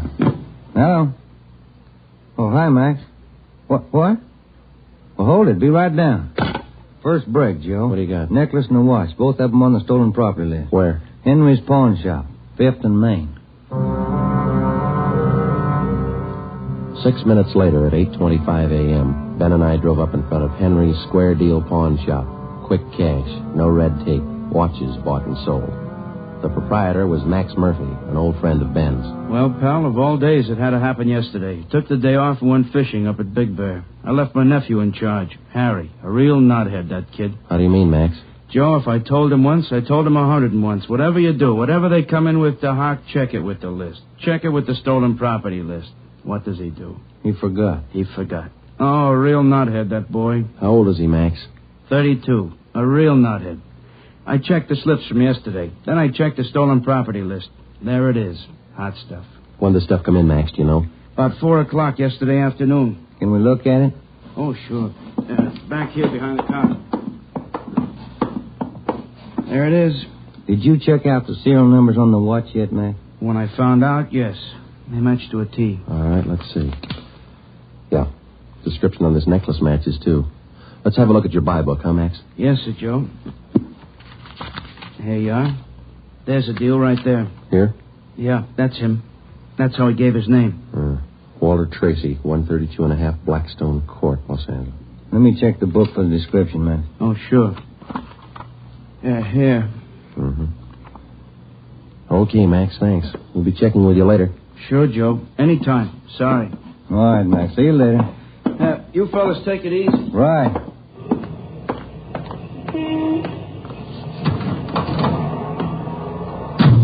Want to check and see if we clear, Joe? Yeah, I will. 80K to Control 1. 80K to Control 1. Are we clear? Control 1 to 80K. Stand by. Good lead, Joe. Got a description in here. Yeah. It's too bad Max's nephew had to slip up. Control 1 to 80K. Call your office immediately. Call your office immediately. KMH is concerned. Wonder what that's about. I don't know. I'll call in. You got some change? I'll use Max's phone.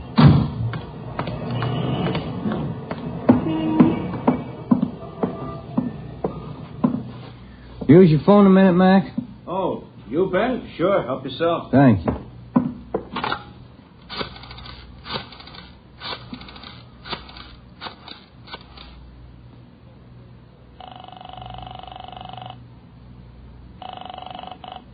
City Hall.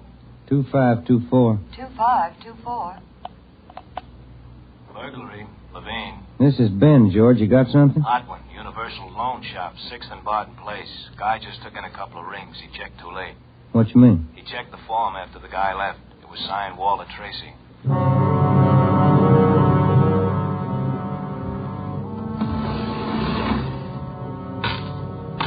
There they are, Sergeant. Both rings. Fine quality diamonds. Don't you usually check your stolen goods list before you take in stuff like this? Usually, yes. Last night, no. I don't know what I was thinking about. Can we have a look at your buy book? Right here. There it is. Walter Tracy. 699 Olive Street. 145 pounds, 5'9", dark hair, build, thin. We'll have to slap a hold on these rings. I know. I should have thought. Can you think of anything else that might help us to identify the man? Well, no. Had a light suit on. Nice cut. Very well dressed. Thank you. That's all for now. Here's a card. If the guy happens to drop back, give us a call, will you? Sure will, Sergeant. Say. Yeah? I've got some nice watch bands. Yours look gold. Can I interest you? No, thanks. Some other time. Come on, Ben.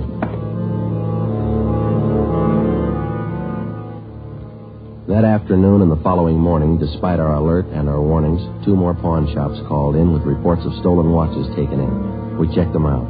The serial numbers on the watches matched those on the stolen property list. On the pawn shop account books, the loan was listed under the name Walter Tracy. The addresses were given as number 12 St. Vincent Place and 700 East Flower. The descriptions of the man were the same. Slight build, well-dressed, about 145 pounds, 5 feet 9 inches tall, dark wavy hair. We had the name and description distributed to every pawn shop in Los Angeles and surrounding communities. Through our informants, we checked up on every known fence in the city. For the next 2 nights, we received no reports of stolen jewels. That made up for the double burglary the night before. On June 19th, the box score read 18 successive nights, 18 successive jewel burglaries. At 3:25 in the afternoon, Ben and I sat down to check over the late incoming reports. Got anything, Joe? Not yet, no. Nothing here. Maybe the guy's left town. Nope. No such luck. Take a look. That's it, number 19. He may set a record. Oh, he's making monkeys out of us, isn't he? Look, man's watch, lady's watch, Chinese amber necklace, diamond shirt studs, and a bracelet with 2 large rubies. He's getting ambitious. How's the value listing? Let me see. $1,800. One haul. I'll get it. Burglary Friday. Yeah. What? Yeah. Be right down. Stall him. Let's go, Ben. Where? Kaplan's down on East 2nd. Walter Tracy's in there now, trying to hock a gold watch.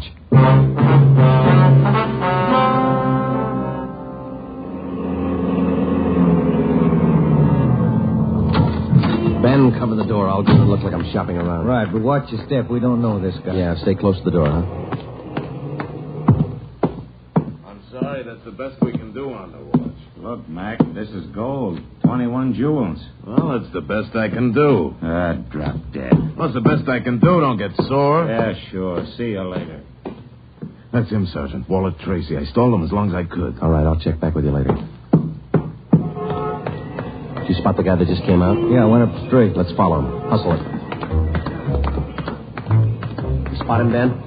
Straight ahead, about 15 yards. He's crossing the street. Yeah, let's get up a little closer. We're losing shore if the light changes. Come on, run for it. Watch the traffic light. That was close. You might have spotted us. He's going faster. Come on, Joe, run. Yeah. Don't lose him. The crowd's not helping. Hey, wait a minute. I bet you're a cop. You're chasing All right, somebody. let go of my arm, mister. Let go. Well, you don't have to get tough. Lousy cops think they own the street. I'm going to write the mayor's office. Come on, Joe. He's running for it. Yeah, I see him. Watch the signal up ahead. Hurry, Joe. Almost up to him. Into the parking lot. Hey, you! Stop! Look out, Joe. A gun. Yeah, I see. All right, get away. All right, smart guy. It's a nice job. Yeah. He's too fast for an honest man. Let's take him in. When we got back to headquarters, Walter Tracy was under technical arrest. We took him directly to the interrogation room. We searched him thoroughly. We had him take everything out of his pockets and put it on the table. Then we had him take all the money he had in his wallet, count it out, and hold it in his hand. What is all this routine? That's all the money you have on you? $47.17, right? Yeah. Okay, keep it in your hand. Ben, shake him down. All right, Tracy. Take off your coat, shirt, tie, and your shoes and socks. What kind of a pitch is this? I'm no hood. Take them off. Two big cops. You're not pinning anything on me. I don't care what you do. Sleeves, pockets, lining. Nothing in the coat, Joe. Get his shirt. Take it light with the threads, huh? Costs money. How about the trousers, Ben? Let's see. Cuffs, pockets. No. Let me get the belt. Zipper on the inside of the belt? No, it's clean. Shoes are okay. All right, Tracy, let's see the soles of your feet. I hope you don't mind. They're dirty. Why don't you take a shower? Let's see. All right, Joe, nothing. Put your toes back on. Yeah, thanks. All right, sure. What's your name? Huh? I said, what's your name? You telling jokes? Walter Tracy, you know that. Your real name. How old are you, Tracy? 27. Where do you live? No place. Just got in town a couple of days ago. Where are you from? Salina, Kansas. Where you been sleeping the last 2 nights? The park, Pershing Square. Clothes don't show it. Pretty natty. I had 'em pressed. Where? Down by the square. I don't remember. You ever been arrested before? No. Where'd you get this gun, Tracy, the one you pulled on us? I didn't know who you were. Could have been a couple of hoods. You kind of look like it. Where'd you get the gun? I won it in a crap game coming out on the train. Where'd you get the watch? Graduation present. You want to run a make on him, Joe? The gun and the watch? Yeah, I'll call him. Go on, check. You can't prove a thing. Pawn shop records, Gilmore. Gil, is Friday. Can you give me a make on a watch? Sure, Joe, go ahead. Time Master, yellow gold, man's wristwatch. Okay. Case number 716F23. Right. Movement number B351708. Got it. Okay. Now give me a make on this gun, huh? 32 S&W automatic. Serial number 579461. Okay. Call me back? Right. What's your station number? 2572. I'll ring you, Joe. Thanks. Having fun? What'd you do with all those jewels you stole? When do I get out of here? I don't think you're going to get out. You got nothing on me. How tall are you, Tracy? Get your tape measure. 5'9". How much you weigh?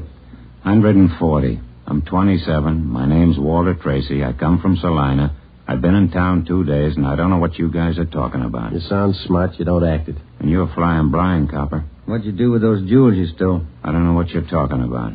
What color are your eyes? I don't know. I'm colorblind. What color would you say your hair is? You colorblind, too? You ever been arrested before? Straighten out. He asked me that. I'm asking you. No. You ever done any big time? No. All right, I don't care if you're level with us or not. We're going to make you on those prowl jobs, all 19 of them. Sure. You guys are smart. You got in Los Angeles 2 days ago, is that right? Yeah. You don't know anything about any jewel thefts. That's what I said. And how come your name and your handwriting's on the account books in 4 pawn shops in Los Angeles? It's not mine. You can't prove it. We can, Tracy. Come clean. What'd you do with the stuff you stole from 1250 Moraga Drive, June 5th? I didn't steal any stuff. What'd you do with the rings and watches you took from 1400 Placerville Road, June 9th? I wasn't in town. What'd you do with the diamond dress pins you stole June 13th, 123 South Van Ness? Did I do that? You're not only kinky, you're a bad liar. You prove it. Border get you a sawbuck, your prince bounced, Tracy. Our handwriting man's gone to work on those signatures of yours. You haven't got a chance. Now, come on. Where'd you hide the stuff? You can't prove a thing. Where'd you say you've been sleeping the last 2 nights? In the park, Pershing Square. You want a map? Clothes sure look nice. I said I had them pressed. But you can't remember where? No, I can't remember where. That a crime? Friday something. Joe, this is Gilmore. Here's the stuff you asked for. Let's have it, Gil. No make on the watch, no make on the gun. Okay, Gil. Thanks a lot. Yeah. You're in up to your neck. You said that, didn't you? You're going to talk, Tracy. Kind of tired. All right, we'll let you sleep on it. Come on, Ben, let's book him. Right. I'll get your jobs, coppers. Sure. Come on. We took Walter Tracy to the county jail and had him booked on suspicion of burglary. He was still sullen. We knew we had the guilty man. Now we had to prove it.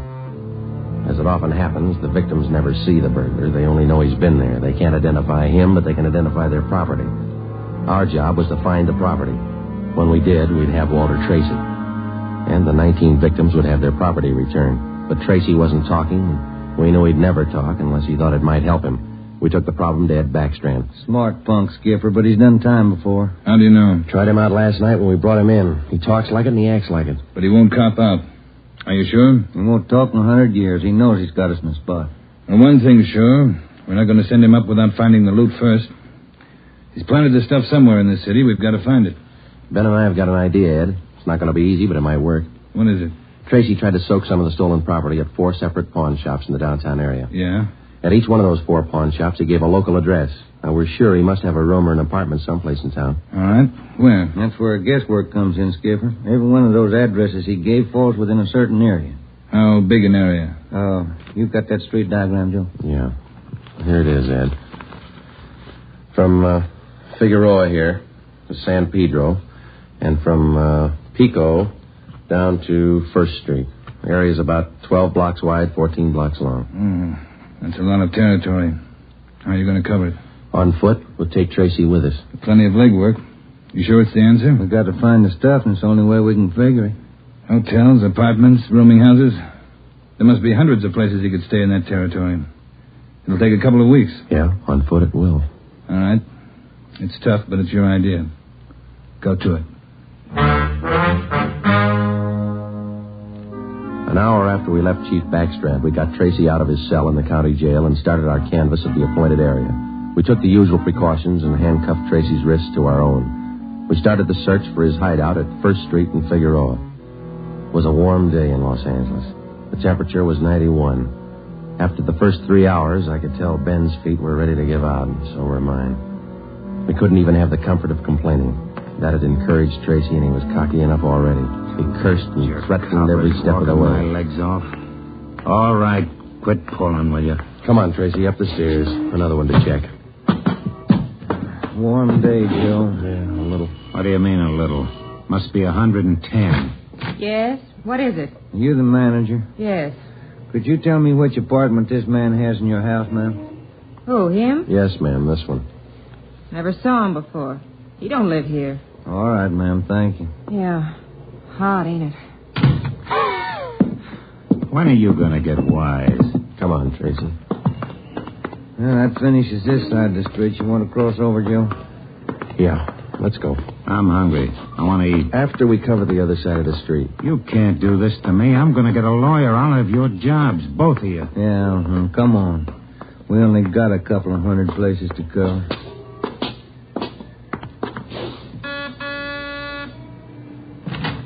Hi, gents. What can I do for you? You the manager? I run the place, yeah. Which room does this man have in your place? Him? You made a mistake. He doesn't live here. All right, thanks. My feet are killing me.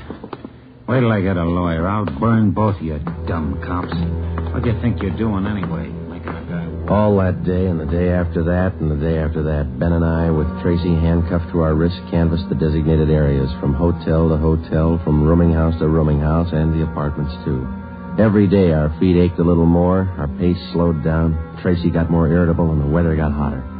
The second day, it reached a high of 92. The third day, 94. The fourth day, 94. Police regulations say plainclothes officers must wear a coat and necktie on the street at all times. We wore our coats and neckties. The search continued into the fifth day. Our pace got even slower. Ben and I started to lose heart. After a while, we forgot our object was to recover the stolen jewels. All we wanted was to find Tracy's hideout. We knew we were right. We knew Tracy was our man. It was a point of pride. Whether your feet hurt or not, you don't give in to a thief. Yes?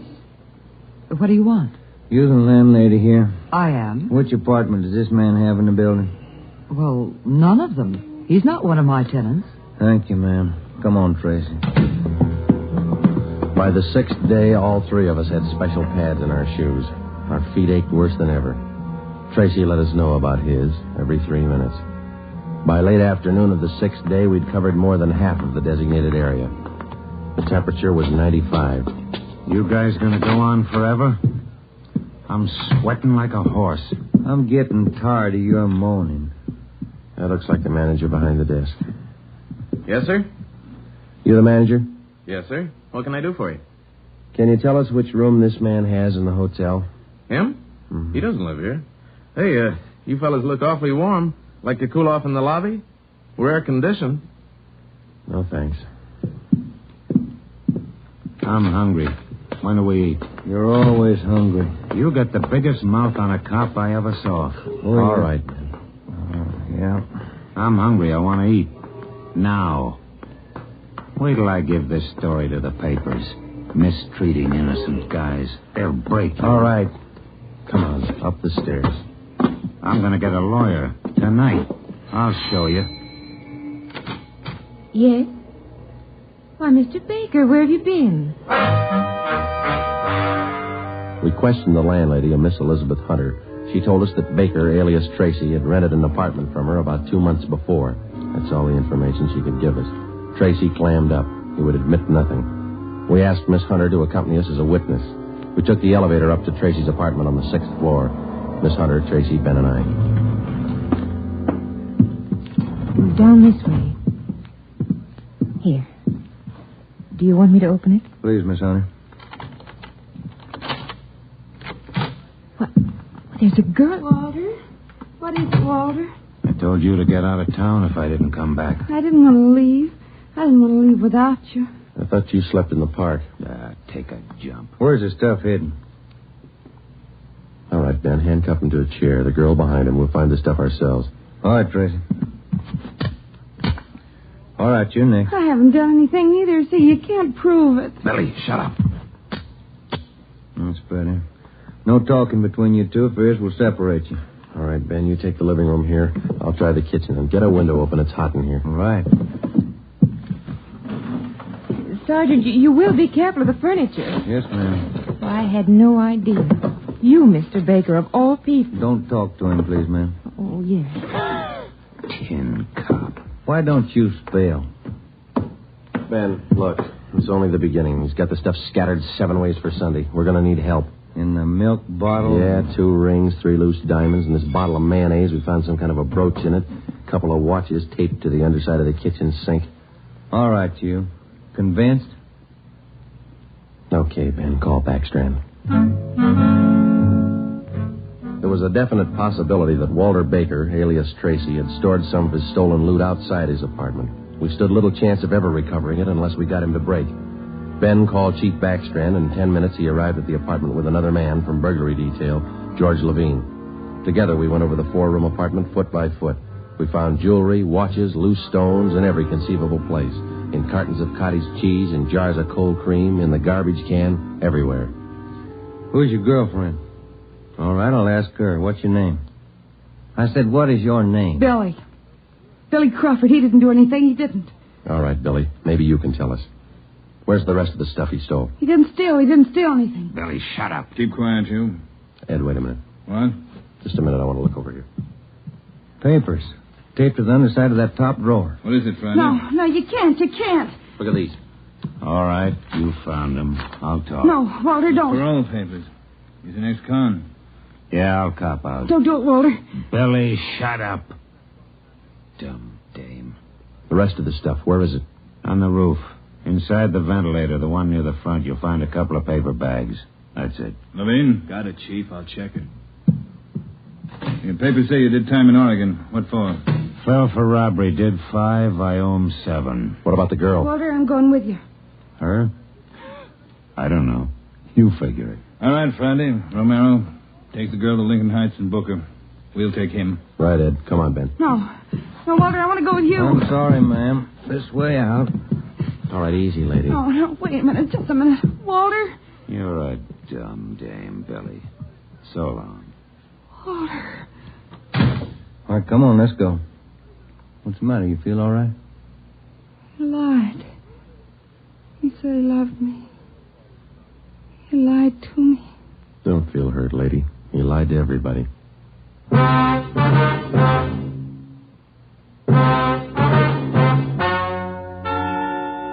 The story you have just heard is true.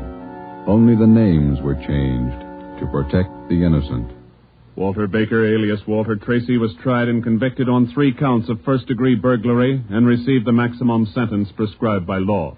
He is now serving out his term in the state penitentiary. A hold has been placed on him by the state of Oregon, where he will serve out 7 years for violation of parole. Billy Crawford, Baker's accomplice, was tried and convicted of receiving stolen property and is now serving time in the state penitentiary for women.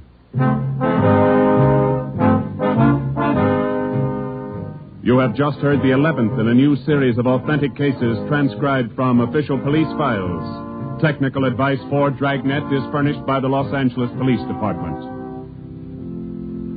Tonight's program is dedicated to Warden Clarence A. Larkin of Folsom Prison, Sacramento, who, on the evening of September 24th, 1937, gave his life so that yours might be more secure.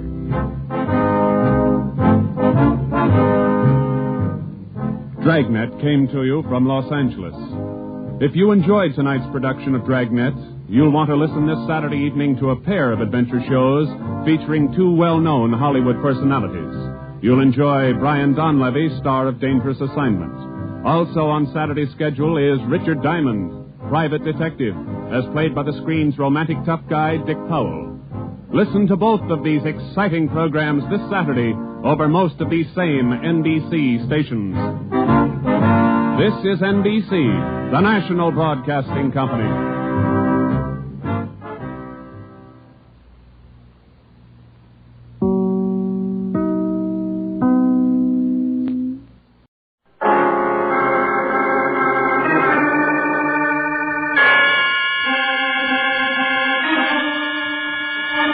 My name's Regan. I work for Anthony J. Lyon, International Detective Bureau. They call me the Lion's Eye.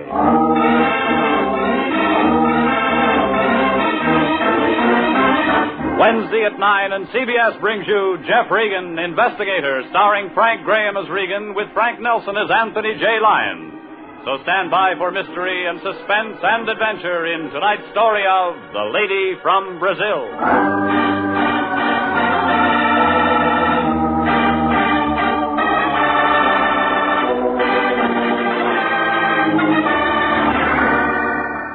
Her name was Irene Santino.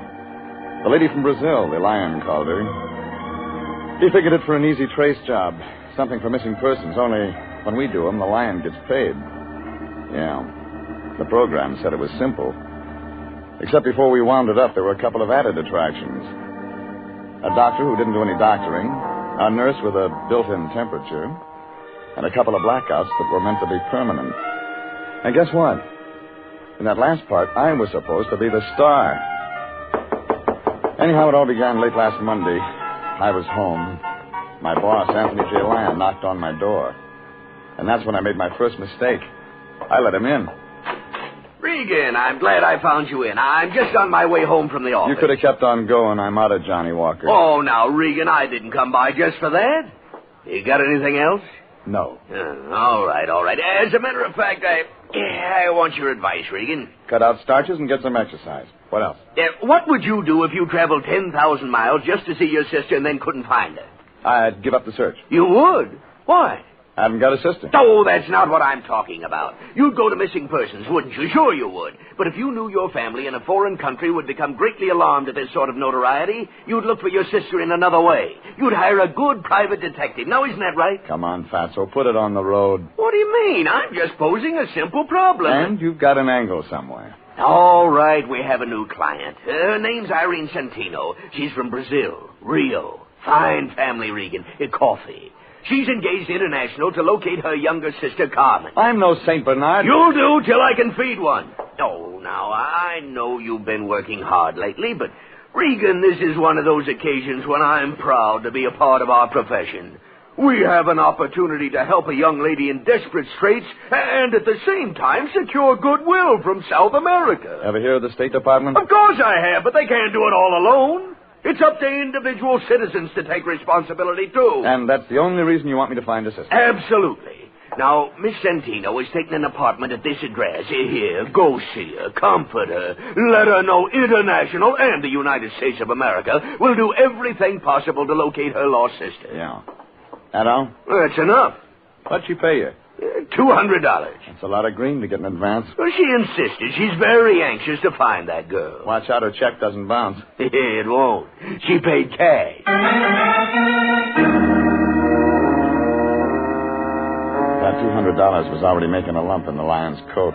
And I knew the next spot for it was his mattress. Well, maybe that's the reason he's a bachelor. I left him in my place and drove over to the address he'd given me. It was one of those Beverly Hills apartments with a long, glassy look, like a greyhound with a sore stomach. Irene Centino's apartment was on the second floor. She was a tall, brown-haired girl without a smile. She wore glasses. And when she talked, she sounded sad, like a banjo player with a paper pick. Thank you so much for coming over, Mr. Regan. I've been very upset all day.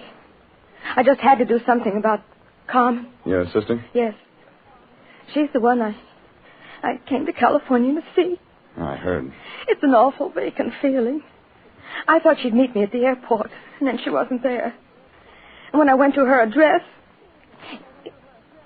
we were very close. She's from Rio, too? Yes. How's her English? Well, her was the same as mine. We were both educated in the United States. You older than Carmen? Yes, 2 years. She's 25 now. Carmen left home a year ago. She's always been very independent. And, I received this letter from her a few days ago. It was the first word since she left home. It came this way? Yes. No envelope? Oh, I threw that away. She wrote her address there at the end, and I didn't see any need for keeping the envelope. And she wasn't at this address? There isn't any such address. What does Carmen look like? Well, I gave her a snapshot to Mr. Lyon. Didn't he give it to you? He forgets things. Well, no matter. I have another. Of course, it's old and not very good. I think it's right here in the suitcase. You'll pardon things strewn all over. I haven't had time. Oh, here. Here you are. See. She's blonde? A little lighter than mine. The same height, too. We used to wear each other's clothes. Oh, Mr. Regan, you will be able to find her, won't you? I don't think you want me to. Mr. Regan, are you trying to be funny? You hand me a snapshot so old it could be anybody, and a letter that says nothing, and you want me to turn up a blonde. But I thought those would be leads. She mentions the name of her doctor. Is he the man? Man? She left home a year ago. She wasn't following the crops. There was a man in it. I've got to have it all, lady. All right. There was a man. His name was Frank Martin. I met him once in Mexico City. She thought she was in love with him. He lives out on Laurel Avenue. You talked to him? No. But I asked questions around. I'm completely satisfied he knows nothing about it. Perhaps if you'd see the doctor, my sister mentioned... You want me to find your sister? Yes? But you don't want me to see this Frank Martin. I didn't say that. You didn't have to, lady. Okay. You'll get a report when I've got something. Oh, just one more thing. What's that? How long did you stop off on the way to shop in New York? Why? What makes you think I'd do that? When you leave your clothes strewn around the label show. There's no Saks Fifth Avenue in Rio. When I walked out, her mouth was wide open like she was trying to scream. Only nothing came out. I hung around outside the door for a minute to see if she'd use the phone, but nothing happened. I looked up Frank Martin in the city directory and drove over to Laurel. A 2-story apartment building the color of a bride's blush. It was wrapped around a swimming pool. Too small for people and too big for birds. Martin's name wasn't on the mailbox, so I looked up the manager. You don't know me, do you, Pilgrim? Well, I just got here. I played the Palace in 26. Oh, them were the days. Write it up and sell it to the movies. Them slobs. Central Casting ain't called me in 4 years. Got a card? Afros, SAG, and the Musicians Union. I play French horn. None of them call me.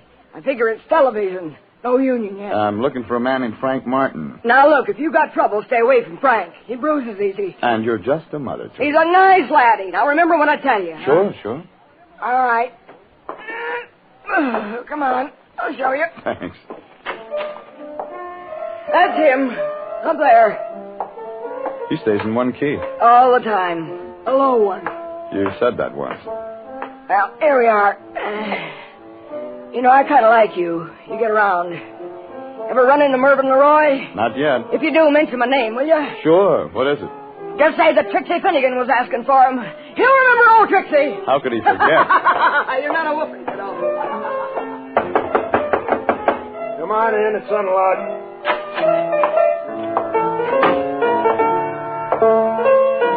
Your name Frank Martin? Yeah, who wants to know? My name's Regan. I'm a private investigator with International Detective Bureau. Wrong steer, Gumshoe. I don't need one. I'm not looking for work. I'm looking for you. What'd you say it was? Regan? Yeah. R-E-G-A-N? Regan. Regan. Just wrote that one. Pretty cute, eh? I'm looking for a friend of yours, Carmen Santino. Oh. How is Carmen these days? I don't know. But you said you were a detective. I did. You sound like an amateur to me. You sound like a guy with a chip on his shoulder. You sound like a lot of things. You're trying to get tough, baby. It figures out when your name isn't on the mailbox. Yeah? Nobody'd ever write you. I'll just skip that, Regan. Well, who hired you to do what? My sister's in town. She's looking for Carmen. You know Carmen had a sister. What else? You're the boyfriend. Boyfriend. It's real good. Let me tell you what she's like, Regan. Eyes just right. Hair just right. Everything just right. Wait till you see her in a bathing suit. That's something, brother. She isn't wearing one in this picture. Let's see. No, it's a bad picture, Regan. Hardly looks like her, like she is. Ever met him like that? Well, we're going to be married, Regan. Only she decided all of a sudden she didn't want him. Just like that. It was her idea. Haven't seen her since. You try? Once. She moved, no forwarding address. That's all. Makes a good story. Yeah, but you don't believe it. Let me tell you the reason we broke up. It's a dilly. My hearing's good. Well, you've heard about the happy couple. The guy keeps getting loaded, can't lay off. Well, this is different. This is the big switch. Carmen. Yeah, Carmen. And why she was seeing a doctor? Carmen, seeing a doctor? Look, why didn't you get out of here? We don't like each other. Sister thinks something might have happened to Carmen. She's scared.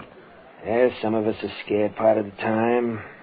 When somebody makes a lot of noise looking for somebody, then everybody gets scared. You scared, Regan? Yeah. What about? Carmen Santino. I might be looking too late.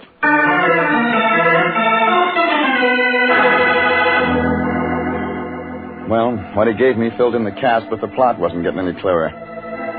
So I looked up the doctor Carmen had mentioned in her letter. His name was Kingston, and the only address was a place out in Encino. It was a ranch house built all over the top of the hill like whipped cream. Figured he was getting oversealing for his pills.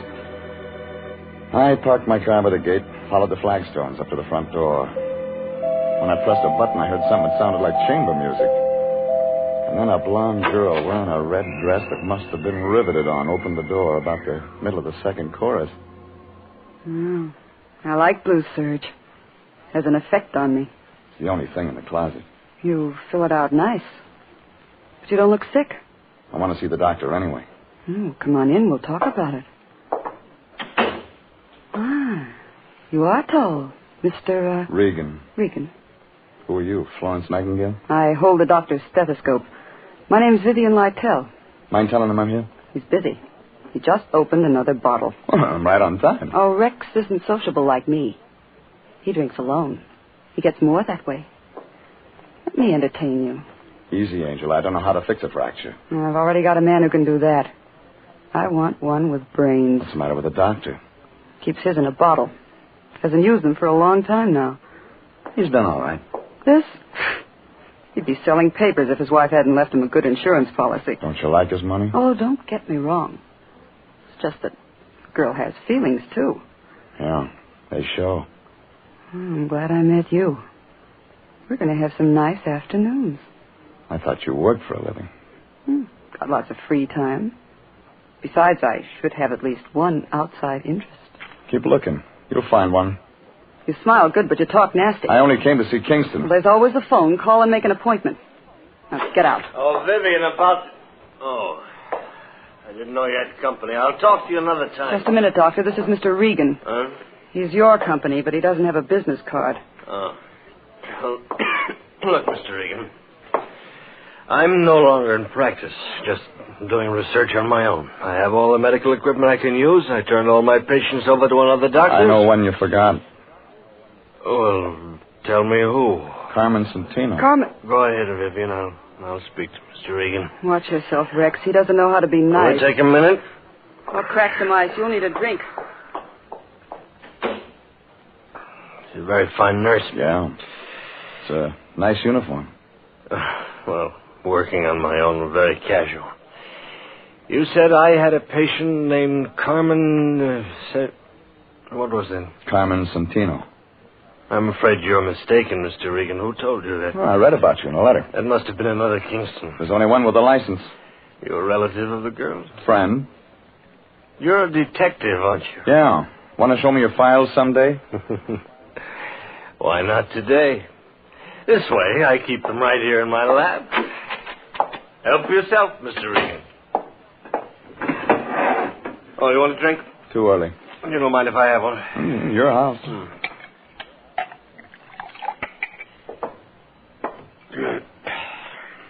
Didn't find anything? Not under Santino.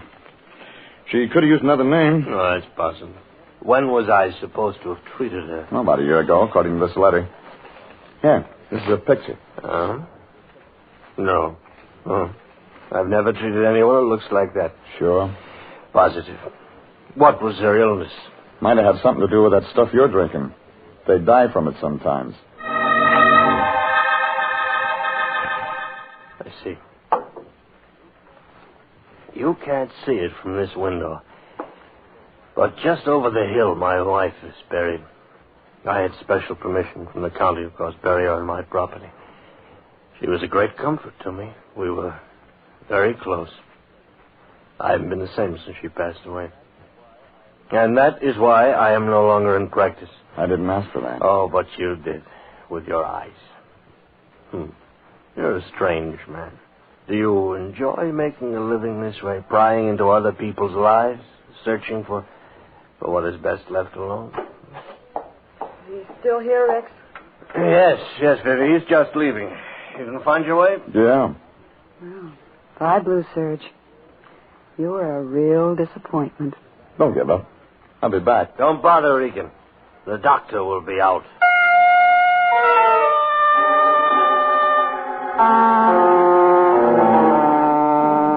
The whole thing looked phony, like a fan dancer in long underwear. But when I left the two of them, I was beginning to get an idea, just beginning.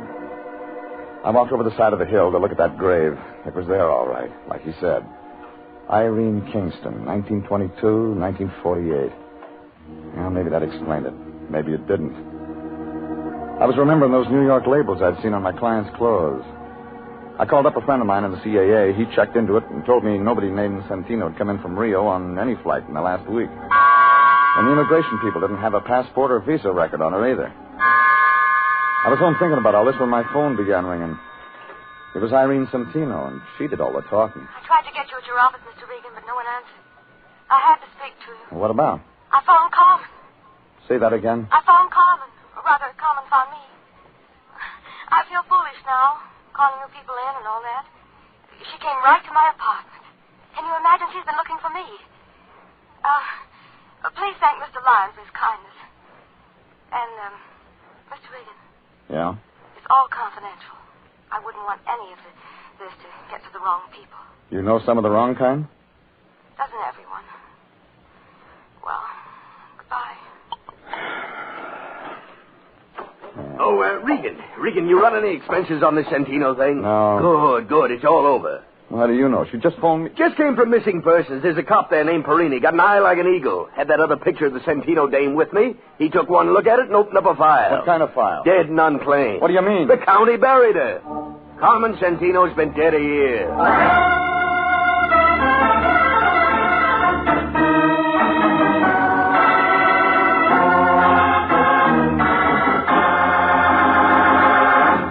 This is CBS, and you are listening to The Story of the Lady from Brazil, tonight's adventure with Jeff Regan, Investigator.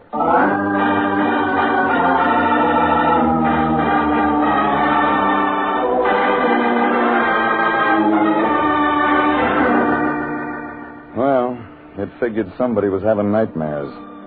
I didn't say anything to the lion and went down to the Hall of Records. There was a little guy sitting at the desk in vital statistics. His fingernails were dirty, and that wasn't a Harry Drucker haircut he was wearing. He was reading a dictionary, and he must have been at a good part, because he looked mad when I nudged him. No, we're not in a bus, buddy, so just quit shoving. I want some information. Public servant, that's what I'm here for. What kind of information Death do you want? files. You're such a morbid guy. You got lots of stuff on births and marriages. Why don't you ask me something about them? Girl named Carmen Santino died about a year ago. Tell me, what from? Okay, take it easy. How do you spell it? Just like it sounds. Santino, huh? Yeah, Santino. What's this? Sabatini, Sailor, Senaki, Sanford. That's what happened to old Sandy. No wonder I ain't seen him around lately. Just a Santino. Oh, yes, Santino, yeah. Yes. Santino. Date of death, 15 October 1948. Cause of death? Alcoholic poisoning. Yeah, that's right. How'd you get it? Never mind. Who signed the certificate? Rex J. Kingston, M.D. Okay. Now, here's one more for you. Look up Irene Kingston. The doc's wife? Look it up. Okay, yes. Let's see. Kingsley. Oh, here. Kingston, Irene, 13 October, 1948. Cause of death? You guessed it again. The same. Alcoholic poisoning. Hey, this guy couldn't keep a patient. Well, that filled it in. I could see the plot, but I wasn't sure of the ending. So I didn't waste any time getting over to Irene Santino's place. But I wasn't fast enough. The door was halfway open when I got there. All the company had left, but Irene was still around. She was sitting there looking at the phone like it was all she had to think about.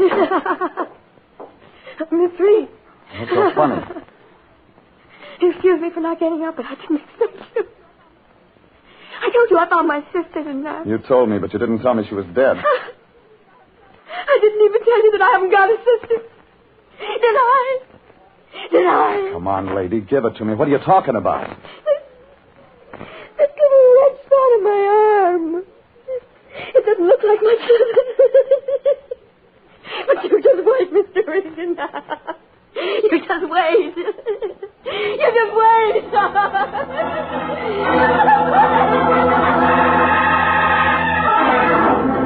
I found a doctor on the floor below.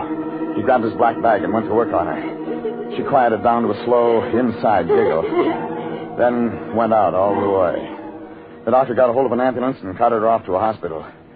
They just wheeled her out the door when the lion showed up. Regan, Regan, did I see an ambulance out in front? That's right. And your client was in it. Huh? Somebody stuffed her full of something and made her giggle. I don't understand all this at all. I stopped by home to change to my dark suit so I could come by and bring Miss Santino the news of her sister's death. And what do I walk You can into? save your tears, Fatso. She didn't come from Brazil and she wasn't rich. That woman gave me $200 cash. There was nothing unreliable about her. We had a contract. Well, New Year's coming up. You can use it for confetti. Now, see here, Regan. Look at this picture. Irene Santino. I have one just like it. All right, draw some glasses on it. Add about 6 or 7 years. I don't understand you, Regan. We're talking business, and all at once we're playing games. Look, when I came to see her tonight, she wasn't wearing her glasses. She looked a lot like the dame in this picture. Well, of course she did, naturally. That's her own sister. She never had a sister. Never had a sister? Then who did the county bury? That's what I'm going to find out from a certain Dr. Kingston.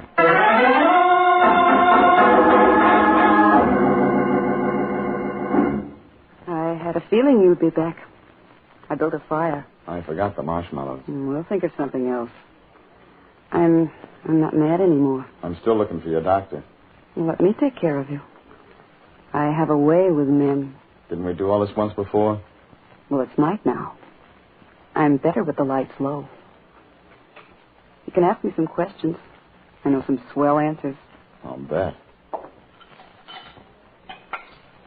How do you like it? Your way. There. That's better. Now let's have a nice, quiet evening. Just you and me. That why you wore that? You like it? You got talent, lady. Well, discover me. There's been a famine of men like you. You don't look underfed. Come on, you haven't touched your drink. I want to see him. Oh, all right. We could have had such a nice evening. Rex. What is it? Mr. Regan's here again. Oh, yeah. Hello, Regan.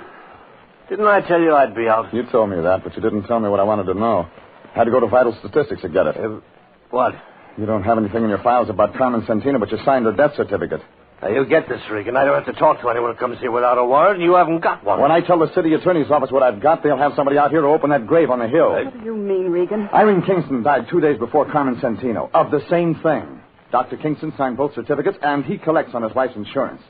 Only I don't think his wife really died. I think that extra grave on the hill is window dressing. My wife didn't die, Regan. Where is she now? I don't know. But she could be around town using the name of Irene Santino. It was a shot in the dark, but it brought results. Kingston swung a lamp base around it, connected on the side of my head. When I came to, I was in a white room in the back of the house. Nothing worked. Irene, So I will you just lay please there. bring a bottle? Vivian was standing there with Kingston. He looked sick, like an ostrich with a Will sore you throat. please, Irene? He had a needle in his hand. I got the shakes. You do it all right, Rex. Go ahead. The same treatment you two tried to give Irene. Should have stayed out, Regan. I wanted one more look at you, baby. I hate to see the nice ones go, but it'll be all over in a minute. All right, Rex. Give me a drink, Vivian. I gotta have a drink. It won't help. I found Irene in time. She's in a hospital. What? She's going to live. She's going to talk. Go ahead, Irene's Rex. still alive? Rex, give it to him, and then we'll clear out. I didn't kill her. I didn't kill her. It'll be better this time. I can't. Go ahead. No, I won't. I said go ahead. I'll shoot you, Rex. I'll shoot you if you don't. No, you won't. It's all over, Vivian. It's all over. But Kingston was too much for her. All of a sudden, it began going off. Vivian started to look pale. Then she went down. Slow.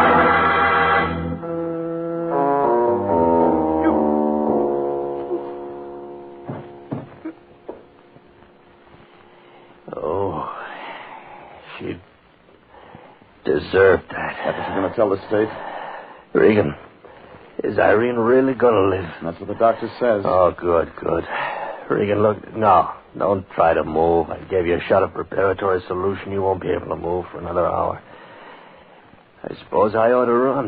You won't get far. I know. Listen to me. Irene is my wife.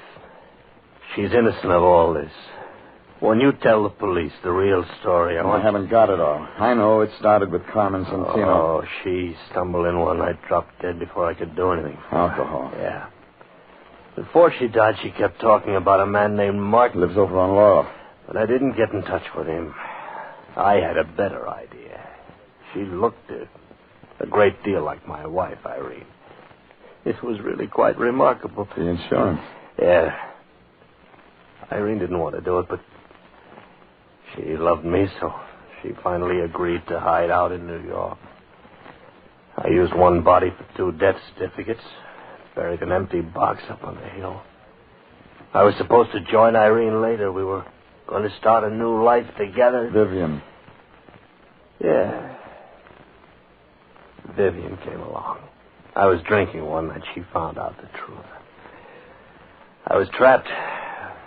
Would have stayed that way if Irene hadn't hired you. Well, it figures she made up that story about her sister from Brazil just to scare you into getting rid of Vivian. It worked, too. I'm scared stiff.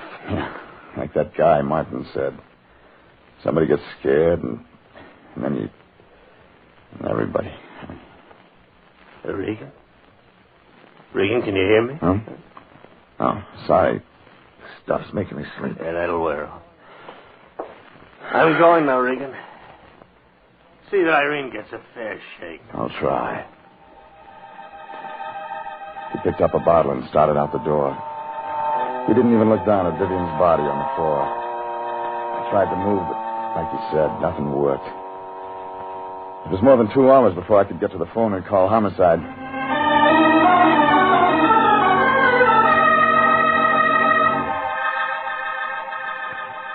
And it was more than 2 days before I talked to the line. Jeffrey, my boy, how are you feeling? Better? Well, the fog's gone out of my head, if that's what you mean. Otherwise, I feel lousy. Oh, don't take it so hard, my boy. All in a day's work. Besides, there's the brighter side. Yes, indeed. Like what? Well, for one thing, they got that Dr. Kingston. He only got as far as Las Vegas. Crime doesn't pay, Jeffrey. Crime just does not pay. Doesn't, huh? What's this? Now, wait a minute. Give me that. Application, Consolidated Insurance. It's nothing, I tell you. You mean to tell me you're going to try to collect rewards? Well, we did expose an insurance fraud, and there's nothing in the world that stinks like a fraud. I'll say. Hey, wait a minute, Regan. Where are you going? Out to buy an Airwick.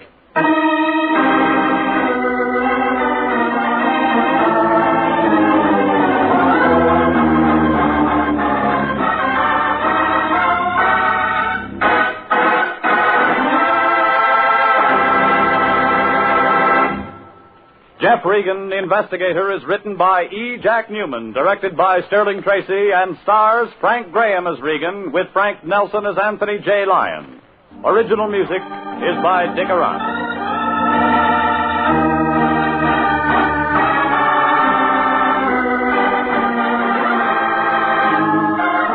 Jeff Regan, Investigator, is heard each week at the same time over CBS.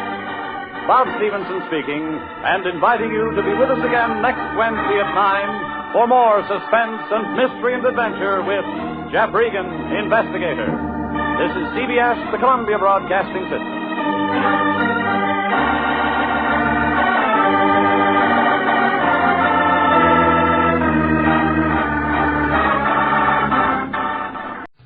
Here's another in NBC's great parade of new shows.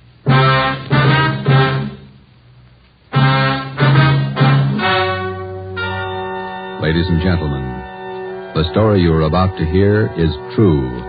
Only the names have been changed to protect the innocent. NBC brings you Dragnet.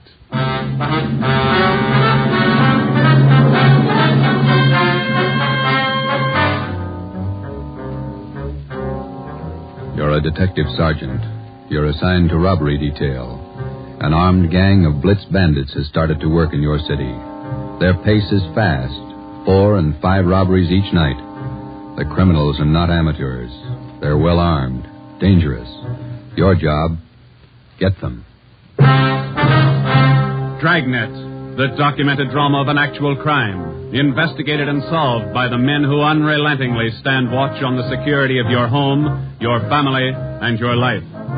For the next 30 minutes, in cooperation with the Los Angeles Police Department, you will travel step by step on the side of the law through an actual case from official police files. From beginning to end, from crime to punishment, Dragnet is the story of your police force in action. It was Thursday, October 23rd. It was windy in Los Angeles. We were working a day watch out of robbery. My partner's Ben Romero. The boss is Ed Backstrand, chief of detectives. My name's Friday. I was on my way back from the statistician's office, and it was 11:42 a.m. when I got to room 27A. Robbery detail. How'd it work out, Joe? Any good prospects? Well, I don't know how good they are, but I got a handful. How many did you get? Well, let me see. 15, 18, 22. Ethel down in the stats office ran them on the IBM for me. There they are. Let's see. It's a gang of 3 men working on foot. Blitz robberies. They only take cash. MO is tie-ups. Work from 8 to 10 at night. One of the gang's tall, the other 2 short. And these are the men the machine sorted out? Under that heading, yeah. If our information's wrong, then so's the machine. Got a good bunch of candidates here. Descriptions match up with what we got. They seem to. Check the names on that list, Ben. Some of the smartest thieves in the country. Yeah. Tommy Willis, Ray Grappa, Kemp Satelli, Manny Roberts, George Cross, Mario Koski. Reads like June graduation at San Quentin. Yeah. George Cross and Tommy Willis are in town. We know that. And Koski, he's around a couple of weeks ago. And what about the rest? It's a big field. Have to check them out, I guess. Might as well start at the beginning. Did you go through the overnight reports yet? Yeah. No restaurants, no liquor stores. That makes 5 days the gang's laid off. Well, they can afford to, can't they? 18 robberies in 24 days, that's a pretty good haul. This stop-and-go strategy of theirs, Joe, it's got me. Yeah. They work hard for a week in one area, and then they lay low. If they just keep going, we might have a better try at them. Hey, Joe. Yeah, Chandler. Fellow out here to see you, Joe. Name's Decker. Decker. Henry Decker? Didn't say. Want to see him? Yeah, send him in. Right. All right, Mr. Decker, this way. How are you, Joe? You're looking good. Oh, Hank Decker. How are you? I'm fine. Oh, what are you waiting for? Applause? Come on in and shut the door. Hank, this is my partner, Ben Romero. Ben, Hank Decker. All right, Hank. How are you, Ben? Hank and I were in service together. Yeah, I just dropped in for a visit, Joe. Are you busy? No more than usual. Sit down. Thanks. I remembered you telling me you were on the PD, so I figured I'd drop around and get an inside track. How do you mean? I just filed with Civil Service to take the exam next month. Figure I'd like to work at being a cop. He's shell-shocked, Joe. Great pep talk you boys hand out. You sure you want to be a cop? Oh, look, I'm 30 years old, Joe. I'm married, high school education, about a year of junior college. What's your wife think? She's not sold. Well, that's why I dropped in. How about coming out to the house for dinner tonight? You want me to sell her? Just talk to her. 7 okay? Yeah, 7's okay. I'm glad to have met you, Ben. Same here, Decker. See you again. Bye, Joe. See you tonight, Hank. Well, what do you think, Ben? Ought to make a good cop. We had a list of 22 possible suspects. By 5 o'clock, Ben and I had checked out 2 of them who might possibly have had a hand in the blitz robberies of the 18 liquor stores and restaurants in the past 24 days. Number 1 man was Thomas Willis, Caucasian, age 29, 5 feet 11 inches, 175 pounds, dark hair, blue eyes. Number 2 man was Mario Koski, Caucasian, 5 feet 6 inches, 170 pounds, dark hair, dark eyes, large scar under his chin, running across his throat, up to and behind his left ear. According to our informants, and after questioning some of their associates, either Willis or Koski or both could have taken part in the blitz holdups. We showed their mugs to the victims, but none of them could give us definite assurance that either Willis or Koski were in the holdup gang. At 7 that night, I went out to Hank Decker's house for supper. Met his wife, Linda, his 4-year-old twin boys. We talked about the Army, played with the kids for a while. Before we sat down to eat, we put the boys in bed. Hank was in the kitchen carving the roast. His wife closed the door to the kids' room, and we started downstairs for the kitchen. What do you think of our 2 atom bombs? Yeah, they're fine kids, Miss Decker. Hank told me that you were worried about him wanting to join the force. I was 12 years old when my father was shot down. He was a policeman in Des Moines. He was only 37 when he died. I wouldn't know what to do if anything like that happened to Hank. What do you want me to say? But does Hank really want it? Can't you talk him out of it? You're his wife. Can you? No, I think it's his choice, Miss Decker. He's going to have to make up his own mind. I'm sorry. If it's what Hank wants, I guess I worry too much. A lot of women marry cops. They have, and they will, and they all worry. Hank will be all right. Will you guarantee it, Joe?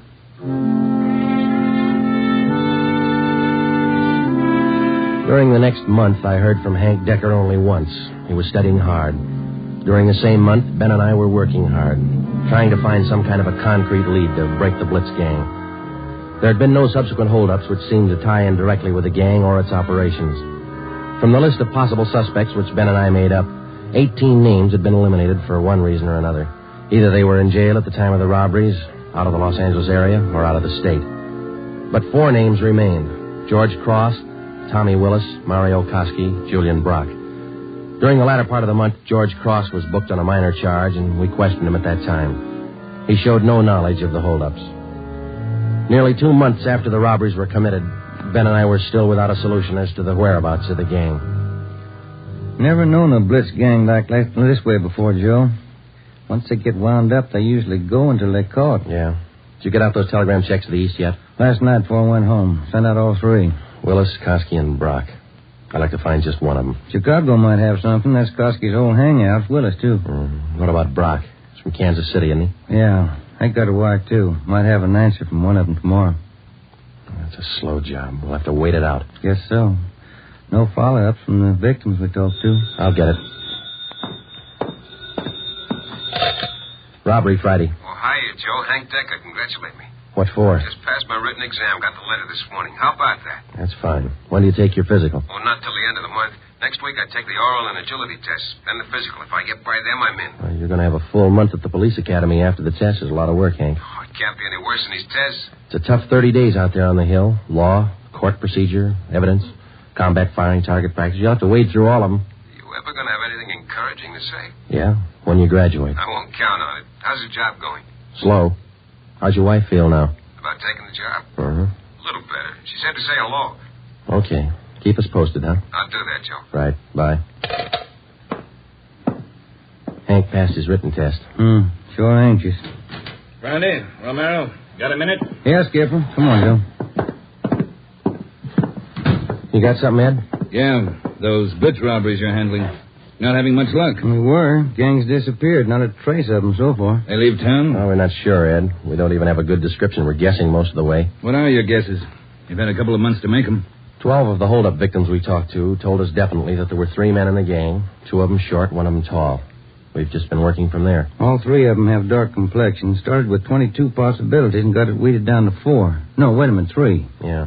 Tommy Willis, Mario Koski, Julian Brock. Willis and Koski are Eastern Hoods. Brock's from the Middle West. And where are they now? Haven't showed their faces around town. We're checking some of the cities in the east. That's about all we got, Skipper. Not much for 2 months' work. Thieves can't be that smart. Right now they are. We've sounded out every lead we had, Ed. We're doing our best. Either of you ever hear of a man by the name of Al Mishikov? No, I don't think so. Chicago gunman in the old days, wasn't he, Ed? That's right. I thought he was doing time in Joliet. Paroled last year. Got a tip he was spotted on East Broadway night before last. You figure it might tie in with our job? I don't know. Find out. If I remember right, Mishikov's brother used to be pretty friendly with Mario Koski. I helped send both of them up 13 years ago. Same rap, robbery. Was that all you heard, Ed? Somebody spotted Mishikov? That's all. If you can track him down, you might get some kind of a lead. That's more than you got now. That night and for the next 2 nights following, Ben and I had dinner downtown instead of going home, and then we spent the rest of the night covering the lower end of the city in search of Al Mishikov. We got more than a dozen leads on where to find him from some of our informants, but none of the leads paid off. We kept missing him. No one knew where he was staying. No one knew, or no one would tell us. Worst thing about this job, Joe, leg work. We must be averaging 10 miles a night. My feet say 20. Almost midnight. Here's McCarthy's place. Let's try it. Right. Let's go down at the end of the bar, Ben. Yeah. Hiya, Ben. Didn't see you come in. What's new? Oh, not much, Bert. Meet my partner, Joe Friday. Hiya, Friday. What do you fellas have? Looking for a guy, Bert. His name's Al Mishikov, Chicago. You heard anything? He was in here earlier tonight. Couple of guys with him. Are you sure? What do you look like? 6 feet, about 45, I guess. Big build. Sounds like him, all right, Joe. Is he staying in the neighborhood, Bert? Down here, I don't think so. Most of those big-timers stay uptown someplace. You looking for Mishikov? I'd like to talk to him. How long ago was he in? Oh, about 8 o'clock. Couple of guys with him. They were talking about driving out to the airport. Something about Las Vegas. There's an 840 plane for Vegas, isn't there, Ben? I think so. 840, 850. I can't recall which. Bert, do you remember the exact time they left? Exactly. No. Say, there's one of the fellas that was with Mishikov down there in the middle of the bar. Which one, Bert? There. One with a sandy hair, big chin. See him? Yeah. Want to talk, Joe? Come on. And Judge, you know what he said? He said when he was in Vegas last week. that Pardon he me. was Killing. Yeah, that's why. Pardon me. I'd like to talk to you a minute. Yeah, who are you? Police, Sergeant Friday. Oh, have a drink, Sergeant. No, thanks. I said I wanted to talk to you. Square John, huh? Wait a minute, George. Square John wants to talk to me. Come on outside. We can talk better out there. I ain't done nothing. What's the pitch? I got a right to know. Let's go. Outside. Maybe I don't want to go outside. I think you better. Come on. All right. Quit shoving, you dumb cop, shoving people around. What are you trying to do anyhow? Sausage. All right, down this way. Car's parked up the next alley, Joe. Hey, look, what's this all about, huh? I got a right to know. You were seen with Al Mishikoff tonight. Where is he? Who? Al Mishikoff. You want us to spell it? I don't think you can spell your own name. Nobody's asking you to play smart. Where's Mishikoff? Out of town. What do you care? Here's the car. All right, inside, you. No. Look, you got me wrong. I ain't done nothing. Where's Mishikoff? You and some other guy drove to the airport with him tonight. Let's have him. I'm clear, I tell you. I just drove out with him, that's all. Where'd Mishikoff go? Vegas. Took the plane for Vegas. When? About 8:30, 8:45. What's up, anyway? Who's the guy traveling with Mishikoff? Nobody. Who's the guy traveling with Mishikoff? Koski. I just met him tonight. Mario Koski, is that the guy? Yeah, I'm leveling. I ain't done nothing. Ben, get to a phone, call the office, contact Las Vegas police. Ask them to pick up Koski and Mishikoff. When we got back to the office, we questioned the man we had picked up for almost 2 hours. His name was John Delmar, an ex-convict. He'd been paroled from Folsom Prison 2 months before after serving 3.5 years for burglary. He said Mishikoff was looking for a man to work with him and Koski. He didn't specify the work. Delmar said he refused the offer, but they parted on friendly terms. He said Koski and Mishikoff told him that they were going to Las Vegas for a few days, then return to Los Angeles. But when Ben and I checked back with the Las Vegas police the next morning, they reported that nobody answering the description of either Koski or Mishikoff was seen arriving or leaving the airport. We checked with the airlines and sent inquiries to law enforcement agencies throughout the entire area. No sign. 3 weeks went by. Still no sign. Nothing in the overnights, Joe. No, not a thing. Oh, yeah, same here. Reno, Sacramento, San Francisco. Nobody's seen them. Ain't got to come out sometime. We can wait. Yeah, we can wait. Gets on your nerves. Let's check with Backstrand. Maybe he's got a job for us in the meantime. You're getting as eager as your friend Hank Decker, Joe. Incidentally, how'd things turn out for him? He passed all his exams, putting in his month's training at the academy now. He should do all right. Hiya. Hi, Mike. Skipper busy? Not in his office. Won't be in till afternoon. What's the matter? He's got a lecture at the police academy this morning. Thanks, Mike. Come on, Ben. Ben and I drove out to the police academy near Elysian Park. We went out to check with Ed Backstrand on the Blitz robberies, not to listen to his lecture. When we walked into the classroom, he was just finishing up, so we sat in the back of the room and listened. It was a pretty good speech.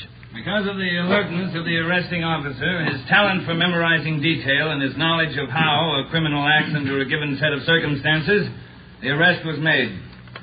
Well, that's about it, gentlemen. Thank you for your attention. Now, when I ran this speech over at home, my wife said it wasn't a very good talk, but at least it came out on time. Now, it seems I'm 2 minutes short, so I guess I failed on both counts. If I may, I'd like to use the few minutes that are left to tell you what I think of being a cop after 24 years. For one reason or other, you men have chosen the career of a police officer. Well, let me tell you right now, without any qualifications, it's a thankless job. Maybe you can't see it now. Maybe you think I'm exaggerating. But when you graduate next week and get that uniform on, your whole lives are going to change. You're going to lose friends, a lot of them. They'll want parking tickets fixed, some other favors. You'll have to turn them down, so you'll be a heel, a fathead. When you're on the beach, you're going to meet the cream of society and the scum, the lowest. Sometimes you won't be able to tell the difference. Some of you will have to work with thugs, two-bit gangsters, dope addicts, cheap women. All the human garbage you can find in a big city.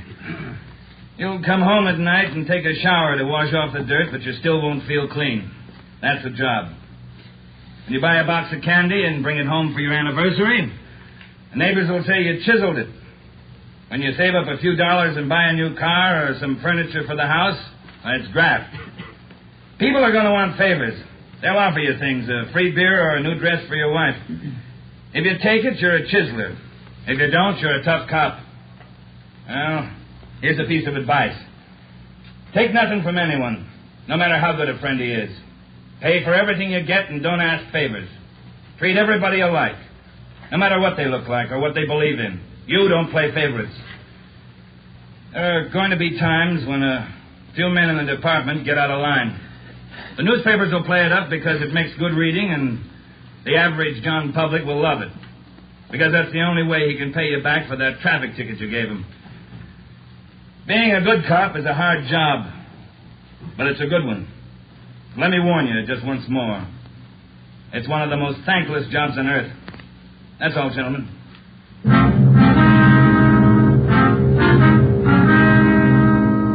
The following week, Hank Decker graduated from the police academy and hit the transfer list for a regular assignment. He drew a job of teaching combat firing and boxing at the academy. He didn't like it, so he put in a request for a transfer and waited. For the next 6 weeks, Ben and I waited, too, for some sign of the Blitz bandits. There wasn't any. The only possible suspects, Mario Koski and Al Mishikoff, had disappeared completely. We kept a close check on every possible avenue of information. Still, no sign. Ben and I were transferred to the night watch on robbery for a few weeks, and that gave Hank Decker a chance to drop in and visit with us a couple of hours when he went off duty at the academy. He was still as eager as ever. Hi, Ben. Joe, anything new? Hi, Hank. Nothing here. What about the academy? Oh, big news. What's up? Getting a transfer starting next Monday. Gonna start on a beat. Thought you were all tied up with that boys' club you started out there. Oh, I was, but Hanson's gonna take over when I leave. The kids sure love it. Free swimming in the pool, boxing lessons. We teach them everything. Where's your beat going to be, huh? Central, right in the downtown district. Might learn something, huh? You'll learn a lot if you want to forget most of it. Look, it's 7:15. Don't you ever go home for dinner, Hank? Oh, getting the wife used to it. This new shift's gonna be night work, you know. Wait till you're on it for a year, and then you tell us how you like it. A year? I want to be in the detective bureau after a year. Well, you're not even going to last a year if you don't get home to dinner. Your wife's called twice this week already. She calls me. Okay, when did she call tonight? She hasn't yet. Oh, I guess I better head her off. Let me know if anything breaks, huh, Joe? I'd like to tag along. Okay, Hank. Well, on your way. Okay, good night. So long. Good night. Yeah. How eager can you get? Were we like that when we started? Not me. I never had that much energy at one time my whole life. Hot shot, Joe. I'll get it. At 767 East Broadway, a liquor store, 211 and Sluggy. At 767 East Broadway, a liquor store, 211 and... 767 East Broadway, 211 liquor store. Let's go.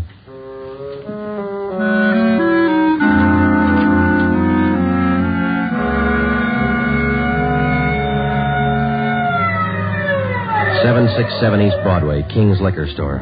We pushed our way through the small crowd outside the door and into the shop. 2 patrolmen in uniform were already interviewing the proprietor. He had 2 large gashes on his head just above the right temple. He was trembling and badly shaken, but he managed to give us a good description of the hold-up men. Yeah, I can tell you what they look like. 3 of them. One short, one tall, husky, another short, fat. You remember what they were wearing? Coats. All 3, dark coats. One of the short men, he had a big scar here on the throat, like this. After the 3 men robbed the store, they slugged me and tied me up. Turner, this man's hurt. You call an ambulance? On the way, Sergeant. That's fine. We have just one more question, Mr. King. Here's a handful of pictures. We'd like you to tell us if any one of these men were in the gang that held you up tonight. Let me look. There you are. Take your time. No, not him. No. Oh, this one. Here. He took the money from the register. Would you look through the rest, please? Are there any more? Let me see again. No. Oh, here. Another one. The fat one with the scar. This is him. I think he's the one that slugged me. Thanks, Mr. King. Here's our card. We'll be contacting you later. Turner, will you and your partner take the crime report? We've got some checking to do. Right, Sergeant. Thanks. Come on, Ben. Yeah. Koski and Mishikoff. You picked out both of them, Joe. Yeah, we certainly did, didn't we? Attention all units. Attention all units. Wait a minute. The southeast corner of Broadway and East 3rd, a liquor store and restaurant 211, code 3. All units, the southeast corner of Broadway. Come on, Ben, let's roll. East 3rd.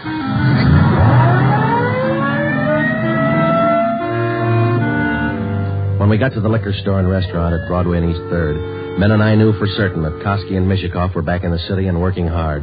Their M.O. matched down to almost the smallest detail. We put a call through to communications, and the entire Central Division was alerted. Then we called Chief Backstrand and told him the news. He assigned a special detail from the Metropolitan Unit to patrol the area until further notice.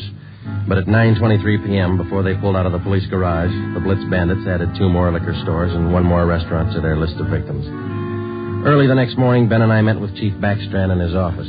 You got a make on that third man yet? We ran his description through R&I early this morning, Ed. Closest candidate's a guy by the name of Julian Brock. Done time here in New York. Any tie-up with Koski or Mishikoff? Mama sheet says he knows Koski pretty well. And that's good enough.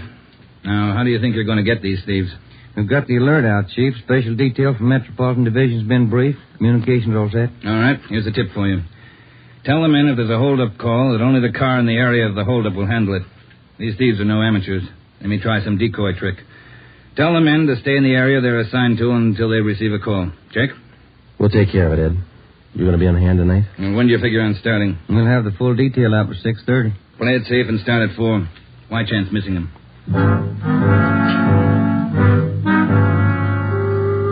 At 3:30 that afternoon, we left the police garage with a special detail from Metropolitan Division, and we started to cruise the central area. We weren't looking for any action the first few hours, and we didn't get any. The 5 o'clock traffic in the downtown area was heavy as usual. Hope that gang holds off till after 6. We couldn't get out of this traffic if our lives depended on it. Well, we'd probably do better on foot if it wasn't for radio contact. Control 4 to 80K. Control 4 to 80K, your location. Get it, will you, Joe? Yeah, wait till I get the mic. 80K to Control 4. 80K to Control 4. Our location on Spring Street between 2nd and 3rd. 80K, stand by. 80K, call your office code 2. Call your office code 2, KMA 367. 80K to Control 4, Roger, KMA 367. Yeah, now what do I do for a parking space? You know, you're lucky. That guy up ahead there, he's pulling out. Good, that hasn't happened to me in 6 months. Okay, hold on, Ben. I'll be back in a minute. Yeah.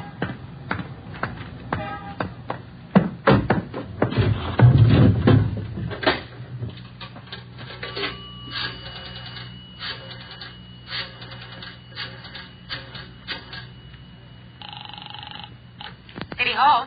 2511. 2511. Robbery, Chandler. This is Friday, Bill. You want us? Yeah, just a minute, Joe. Chief wants to talk to you. Hello, Friday. Yeah, Ed. Cruiser car just brought in a guy answering the description of Mario Koski. Yeah? Get over here right away and question the guy. If it is Koski, we can all go home early.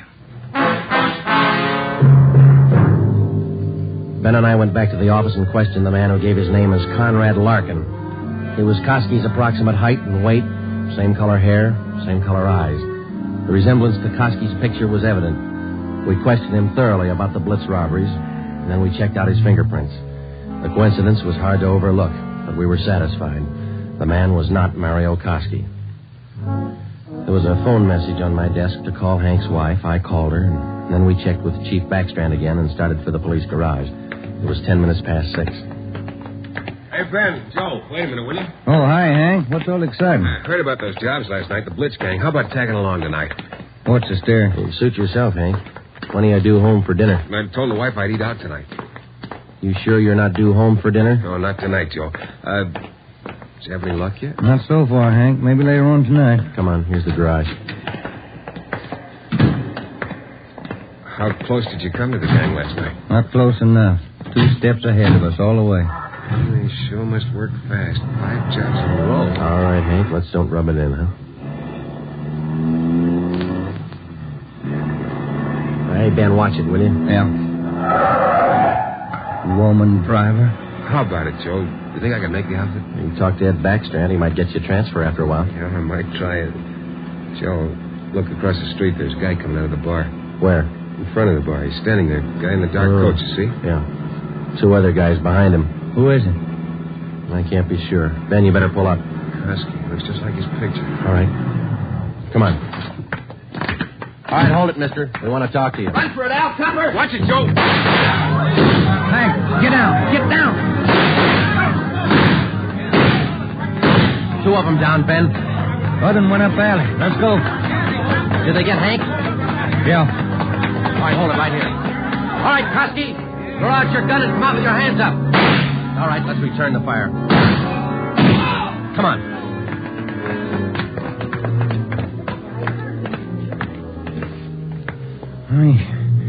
He had his chance. Yeah.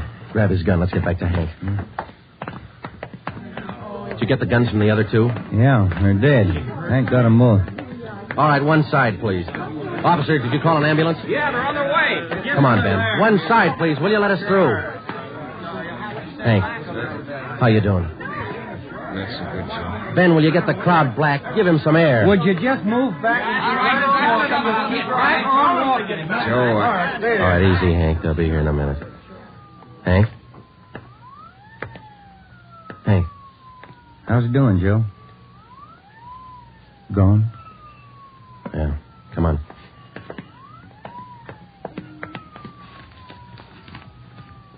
What have you got, Joe? Phone message from Hank's wife. For you? Yeah. Did you return the call? Before we left the office. What was it? She wanted me to remind Hank. He was due home for dinner at 7 o'clock.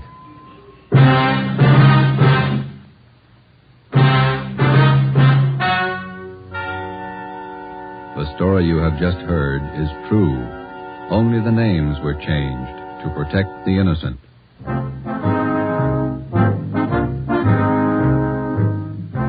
You have just heard the 12th in a new series of authentic cases from official files. Technical advice for Dragnet is furnished by the Los Angeles Police Department.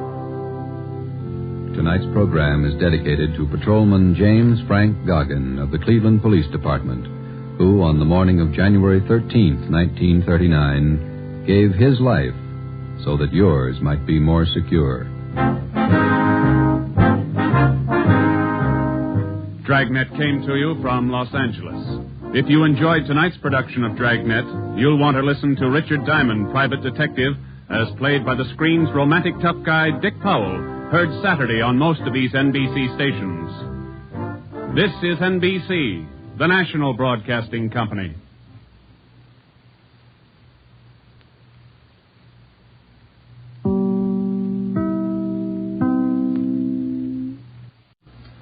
Here is another in NBC's great parade of new shows.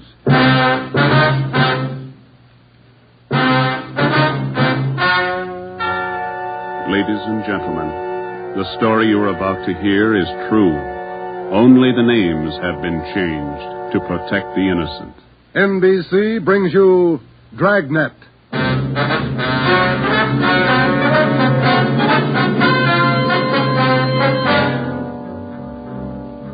You're a detective sergeant.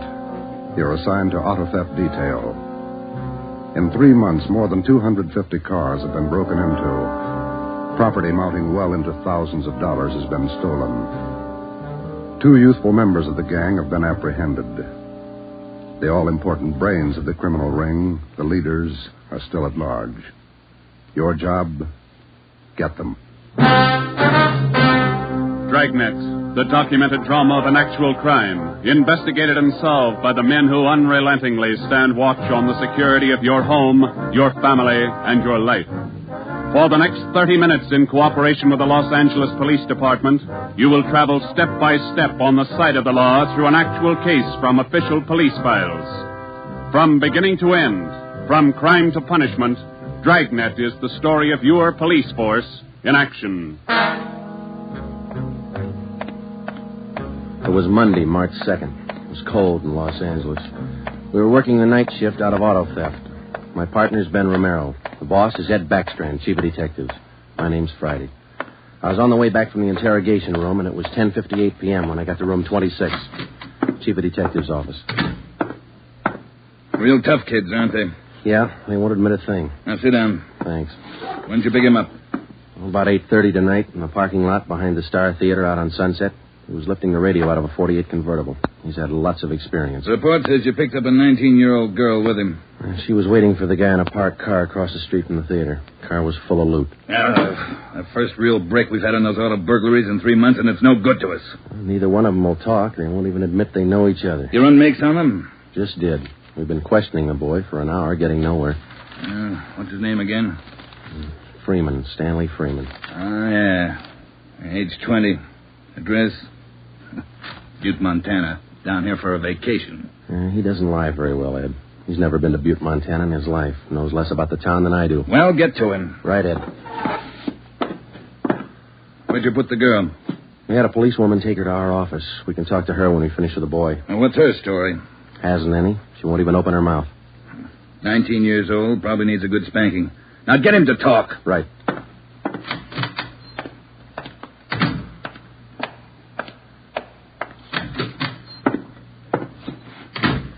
Did you run a make, Joe? Yeah, he's clean. Get wise, huh, Flatfoot? Look, you're in a bad spot, son. That kind of talk isn't going to help. Says you. We caught you red-handed trying to steal a radio that didn't belong to you from a car it didn't belong to you. Is that right? That's enough to send you to San Quentin, boy. You better give us the story. Shut up. We got all the evidence we need for him. Maybe you don't realize how serious this is. We've had more than 250 car burglaries in this city in the past 3 months. Over $200,000 worth of property's been stolen. That's a lot of money. So what? So you're the number one suspect, young fella. Your method of operation in breaking into that car tonight is the same used in most of the other burglaries. That means you're not going to be tried just for this job tonight.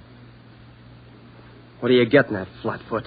Listen, son. In the state of California, breaking into a locked car is a felony. You can go to state penitentiary for that. And we're going to file a complaint of burglary with the district attorney in the morning. You say you're from Butte, Montana. All right, I don't believe you, but we'll make sure. Ben, go down to our office and call the news photographers.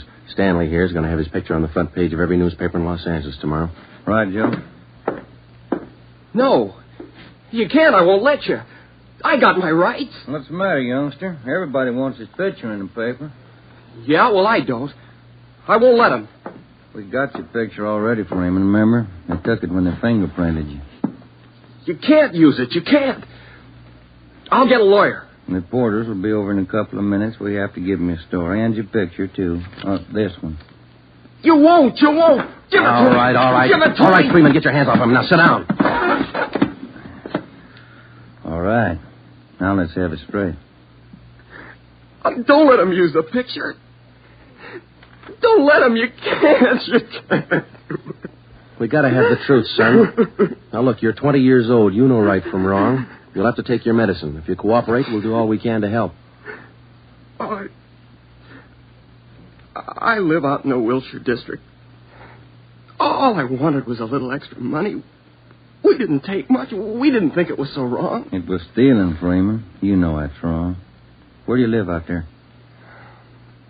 Piper Avenue. 821 Piper. You won't give him my picture. You live there with your family? Yeah, my mother. Father's dead. Promise me you won't give him the picture. My mother, she'd see it. Promise me. You're working with a gang on those auto burglaries. We know that. Now, who are they? Where are they? And what's the setup? I can't. They'd get me for it. Who'd get you? I can't tell you. I can't. Who's your girlfriend, Stanley? The one you were with tonight? Joanne Miller. Where does she live? Piper Avenue, same as me. Lives on the same block, 866. Is that her home? She live there with her folks? Yeah. Mother and father. They work. And you got her into this. Isn't that the story she gave us, Ben? I did not. I didn't. It was her. She said a bunch of kids were doing it. It was quick money, something to do at night. She started it. All right, Romero. I'll go see the girl. You stay here with Freeman. All right, Joe. Just stay put in that chair for him.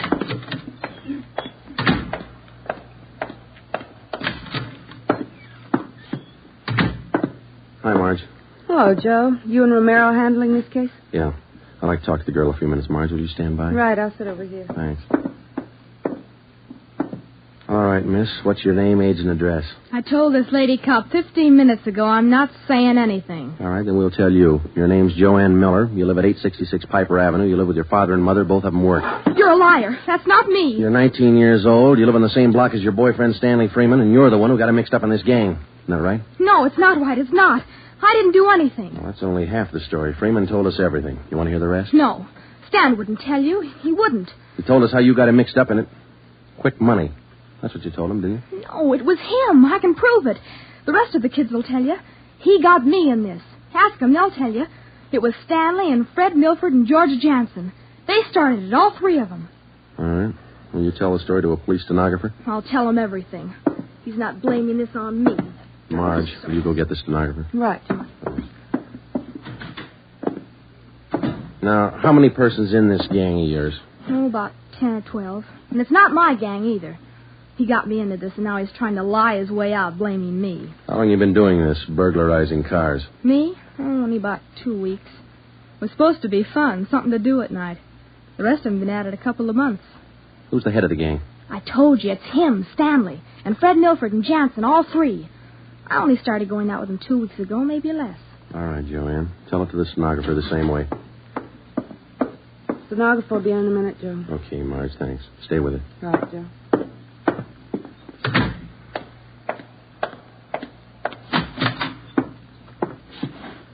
Just about a closed case, Ben. Girl gave us a full confession. She didn't. Oh, you're not tricking me again. She didn't. She told us you're one of the leaders of the gang, Stanley. Said you got her into all this. The other two are George Jansen and Fred Milford. About a dozen kids in the gang, all of them about your age. Isn't that right? She's lying, can't you tell? She's lying. She got me into the gang. Well, she did. She's Milford's girlfriend. Ask her. Oh, she can't lie out of that one. She got me into it. I can prove it. Who's the real leader of the gang? Milford. He started it. He organized the whole thing. He collects the stuff we get, and he delivers it. Jansen helps him do it. What do you mean he delivers the stuff? Where does he deliver it? Somewhere in Dogtown, I think. Down around South Main, near the railroad yards. Who's it delivered to? Oh, I don't know exactly. I heard Jansen mention the name once. Myra, he said. It's supposed to be a big secret. Myra, that's all I remember. Where does Jansen and Milford live? Well, Jansen rooms down on East Flower. 1042, I think. It's a rooming house. And Milford lives 2 blocks over from me on Quincy. 234 Quincy. He lives with his grandmother. Got that, Ben? Right. All right, let's pick up Milford and Jansen. It was 10 minutes past 1 when Ben and I returned to headquarters with George Jansen and Fred Milford in our custody. In Jansen's room at 1042 East Flower Street, we found 2 fur coats, a box full of new car accessories, an S&W .38 revolver, and a .45 automatic. When we picked up Fred Milford at his home, we discovered 5 deluxe car radios hidden in the garage, plus a valuable assortment of cameras, cigarette lighters, and clothing. Both Jansen and Milford refused to talk, but when we got them to headquarters and showed them the signed statements of Stanley Freeman and the girl, Joanne Miller, they broke. Milford, where else did you and your gang operate besides the Wilshire district? No place, only out there, that's all. Same type of car burglars have been committed all over the city. You telling us your gang didn't have a hand in them? It's the truth. Our territory was Wilshire district. We didn't go outside. You mean some other gang's responsible? I don't know. All I know is we didn't have any part of them. Is there another gang, Milford? Maybe, I don't know. You find out. It's none of my business. It is your business, Milford. You admit you and your gang committed 55 jobs in the past 3.5 months. That leaves about 200 jobs to be accounted for. That's right. You figure it out. We have figured it out. I think you and your gang of young thieves pulled every one of those 250 jobs. There isn't any other gang. That's the story the district attorney's going to get. You're crazy. There is. I know there is. Then give us the information and save yourself a lot of trouble. Well, we're not the only ones. That's all I know. Milford, do you know how many years you get for auto burglary? I told you, we're not the only ones. There must be a couple of others besides us. Vince Mahoney, he's got a gang. Where does Mahoney operate? West Hollywood and Beverly. Where does he live? I don't know. Honest, I only met him a couple of times. Where'd you meet him? I don't remember. Where'd you meet him, Milford? Delivery. I met him down at the delivery place a couple of nights. When you delivered the property you stole from cars, is that right? Yeah. Where was that? Down by the railroad yards. Where? Chavez Street. It's a little alley off East Main. Who'd you deliver the stuff to? I told you, her name's Myra. That's all I know. We meet her and some guy on Tuesday nights. We give them the stuff and they pay us off. Mahoney delivers the same night I do. Do you meet her every Tuesday night? Yeah. You're going to meet her this Tuesday, tomorrow night? I don't know. I guess so. Same place? Yeah. Are you the only one she deals with? Sometimes Joanne. Me or Joanne. I know what you're thinking. You want to use me to trap Myra. Well, what's it worth? You know better than that. How about it, Milford? Oh, what else can I do? Give me another cigarette. By 3:30 that morning, the signed statements and confessions were piling up fast. Milford gave us a list of the names and addresses of each member in his gang, and within an hour, they were all under questioning at headquarters. Most of the suspects, about one-third of them girls, ranged in age from 18 to 21. As they told their individual stories, the scope of the case grew until it covered most of the city. By late afternoon of the next day, Tuesday, March 3rd, 3 more gangs operating in Venice, Bel Air, and North Hollywood had been apprehended. They confessed to more than 175 burglaries from locked cars during the past 3.5 months. At 5 o'clock that afternoon, Ben and I met with Chief Backstrand in his office. How many admissions you have now? Over 50, Ed. Here are the gang leaders' statements. What's their story? Yeah, it's pretty much the same. They all say this woman, Myra, set up the operation. You mean she got the kids and put them to work burglarizing cars? Well, not exactly. She picked the leaders, contacted them in bars or on the street, asked them if they wanted to pick up some spare money getting auto parts for her. Then she didn't tell them to go out and burglarize cars? Well, not in so many words, Ed, no. After they brought in auto parts for a couple of weeks, she told them to bring her everything they could find, outside the car or inside. Those are the words she used. 5 of the kids dictated those words into their signed confession. Oh, that should hold in court. What else did you get on this woman? Oh, she taught them how to work, told them to wear gloves, all angles. Well, we got most of the small fry. Now, where do we find this Myra woman? Any description on her? Yeah. Kids say she's about 33, 34. Good-looking redhead. 5'5", about 120, well-dressed.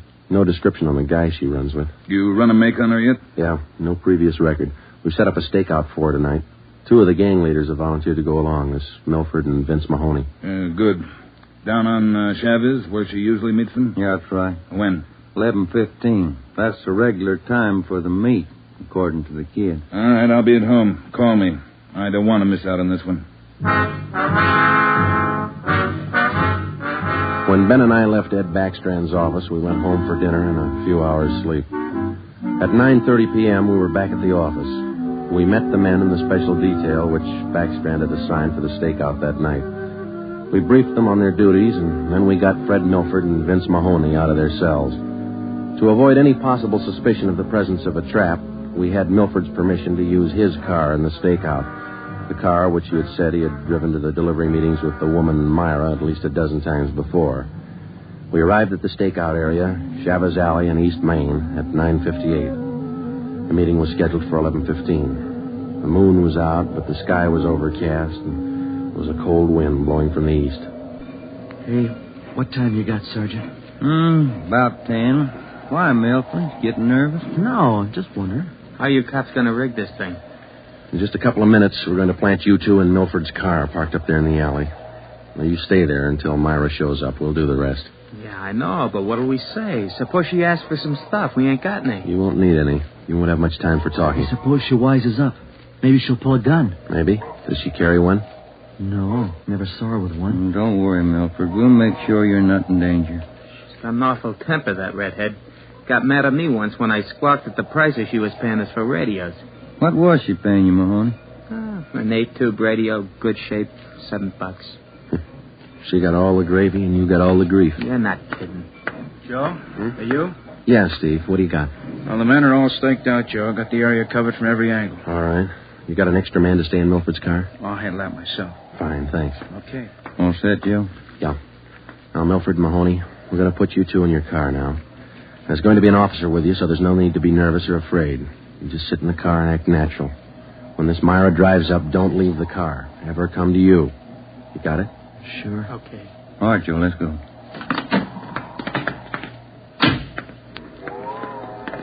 Sure is cold out. I don't even have a heater in my car. You stole enough of them. Okay, Steve, here they are. All right, boys. Milford, get in first behind the wheel. Okay. Mahoney in the middle. Now I'll sit in the back. We'll be parked in that garage across the street, Steve.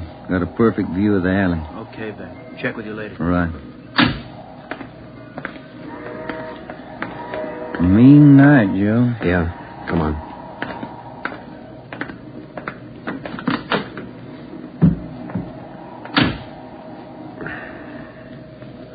It's cold here in the garage, isn't it? Yeah. It might be a long wait. What time you got? 6 minutes past 10. Thank you.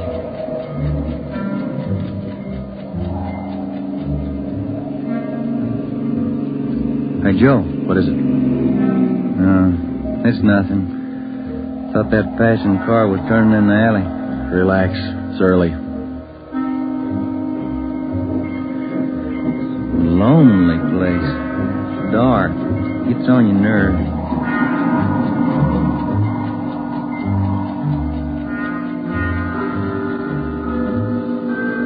That's it, Ben. 11:30. Nothing yet. Somebody might have tipped her off. Yeah, that's what I was afraid of. Well, let's wait it out anyway. Joe, that blue coupe. Yeah, just turned in the alley. Let's go. Come on, run, Ben. Behind you. All right, wait, you fella. Quit your fighting. What'd you get, Steve? Here he is. Just drove up in the coupe. Got out and called Milford Mahoney by the first names. He's in on it. What about the girl? No sign. Kid was the only one in the car. All right. Tell them in the stakeout's offer tonight. Have them report back in. We'll take the kid with us. Okay. All right, young fellow, this way. What do you cops think you're doing? I ain't done nothing. Look, sport, we heard that from 54 different kids yesterday. We're tired of that line. Come on. When we got back to the office, we took the boy to the interrogation room and questioned him. He gave his name as Matthew Leiter, age 21. He wouldn't break until Vince Mahoney definitely identified him as a member of his car burglary gang and the special favorite of the red-headed woman they called Myra. Then Leiter copped out and told Ben and I that he had talked with Myra as late as 10 o'clock tonight. He told us that she had heard that the police had picked up some of the gang members, and she asked Leiter to drive down to the Chavez Alley meeting place. He was supposed to tell Milford and Mahoney that the weekly delivery date was off until further notice. We questioned Matthew Leiter for an hour and a half. You told us a little while ago that you talked with this woman, Myra, late tonight. Yeah. Where'd you talk to her? At her home? Her home? Don't be stupid. Nobody knows where she lives. I met her at a bar. Which bar? Julia's. Out of Santa Monica. How did she contact you? Called me at home. She's not such a bad dame. She treats you right. Sure, that's why you're in jail. Did you ever call her on the phone? I don't know her number. None of the kids do. She's smart. She taught me all I know about the racket. You'll have a rough time getting her. Maybe, but we'll get her. Ben and I left the office at 2 a.m. and went home to bed. We reported in at 8 that morning to head back Strand. The three of us went down the street to Koken's restaurant for a cup of coffee. Nobody was in a good mood. We had most or all the small fry in the citywide burglary ring, but it seemed we were still a long way from cracking the inner circle. The latter kid said that none of them knows where she lives, what her phone number is, nothing. Pass the sugar, eh? I think we still have a few angles to study on that score. Right now, I've got some more bad news for you. What's that? You been through your mail this morning? No, not yet. We haven't had a chance. I saw the overnight reports. There were 32 car burglaries last night. 32. All the way from Wilmington to North Hollywood. Now, you figure it. I can't. This girl Myra must have an army of kids working for her. How much did they get, Ed? Any idea? Rough estimate, about $3,000. Usual stuff people are foolish enough to leave in their cars. Watches, cameras, furs, expensive clothes. M.O.'s the same? And like the others. If the car happens to have a rigid handle lock, they slip a piece of pipe over the handle for a lever and break it. If that doesn't work, they pry open the wing window. Some of the windows were smashed out. Sounds like you're in an awful hurry, Joe. Yeah, maybe this Myra wants a few big nights before she peddles the stuff and gets out. If we're going to get her, we can't waste time. Any suspects picked up last night, Skipper? None. Well, where did they hit most of the car? Outside the Pan Pacific. The parking lot. Hockey game going on. Must have been 4,000 cars for them to pick over. They picked the best. As usual. Well, you better get on it. There's one way to handle it. What's that? She works fast. You work a little faster. We got back to the office and we went over the reports one by one. Then we called the young gang members to the interrogation room and questioned them separately and re-questioned them. We got nowhere. Many of them had met Myra on the street, in a bar, but not one of them had any idea where she lived. At least that's what they told us. Ben had a hunch that Matthew Leiter knew more than he was telling. We had him brought to the interrogation room, and all that afternoon until 10 o'clock that night, with interruptions for his meal periods, we talked with Leiter. He would admit nothing more than what he'd already told us. Yeah, it's got me beat, Joe. Yeah. Now, let's check with Ed. Good morning, Joe. Ben? Hi, Mike. Skipper in? Just went down the hall for a minute. Be right back. Hold it a minute, will you? Yeah. Chief of Detectives always handing. Yeah. For you, Joe. Oh, thanks. Hello? Yeah. He does? We'll be right over. That was Sergeant Hopkins over at the jail. Yeah? Matthew Leiter's got something to tell us. Says it's important.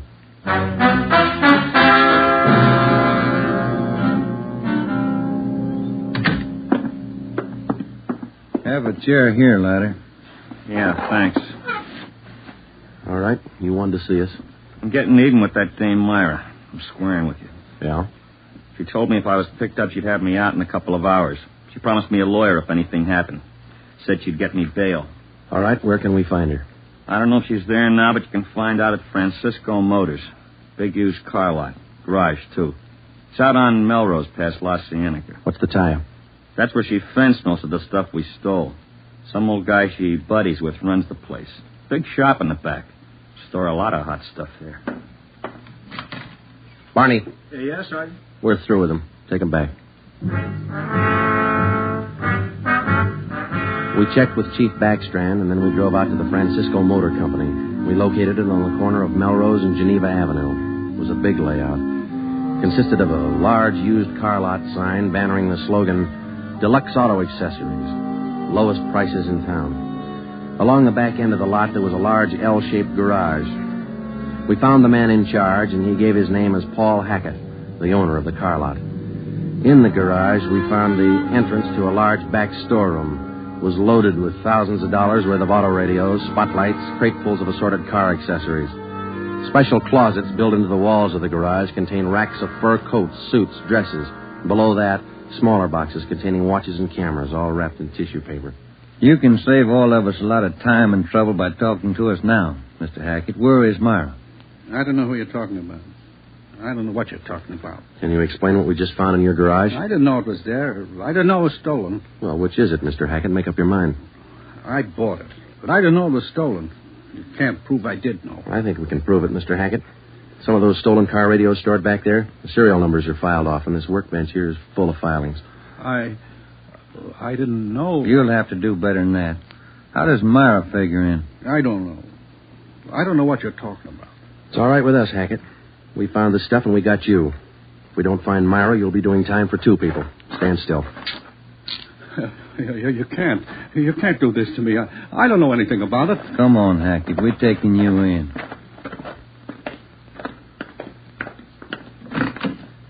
All right, get in the car. Come on, in the car. Am I going to jail? You're going to jail. All right. I'll take you to Myra. Hackett told us that Myra lived at 1345 Munich Drive in Beverly Hills. He said that he was Myra's husband. He told us that he'd been in a legitimate garage business for 10 years before he married Myra. She talked him into the racket. He identified 1345 Munich Drive as their home. When we got there, we found stores of stolen property similar to those found in the garage. Myra was not there. Hackett had no idea where she might be. We sat down in the living room and waited.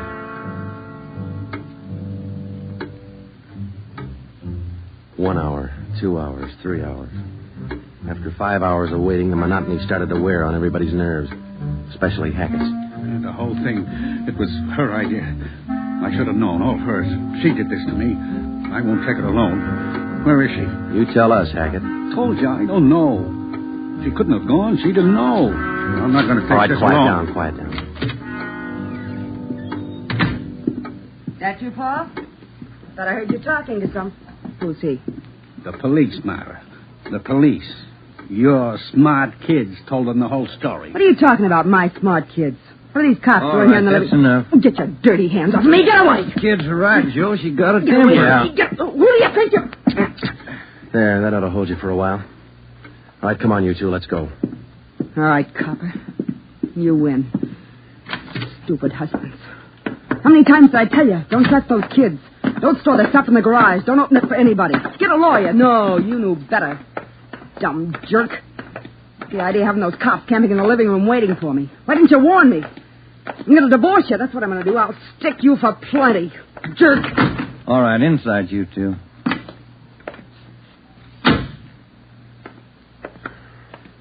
You got a smoke, Ben? Yeah. Here. Thanks.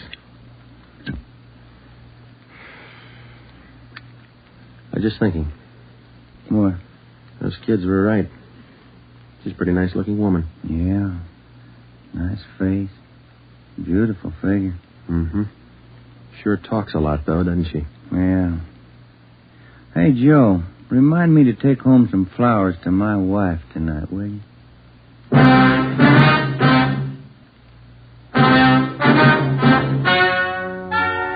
The story you have just heard is true. Only the names were changed to protect the innocent. Paul and Myra Hackett were tried and convicted on 7 separate counts of receiving stolen property. They are now serving out their sentences in the state penitentiary.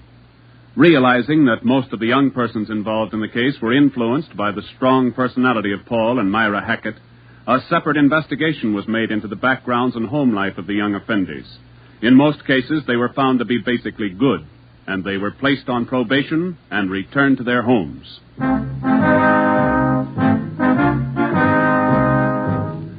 You have just heard the 13th in a new series of authentic cases from official files. Technical advice for Dragnet comes from the office of W.A. Wharton, Acting Chief of Police, Los Angeles Police Department. Tonight's program is dedicated to Detective Harry William Vosper of the Seattle, Washington Police Department, who on the night of July 21st, 1949, gave his life so that yours might be more secure.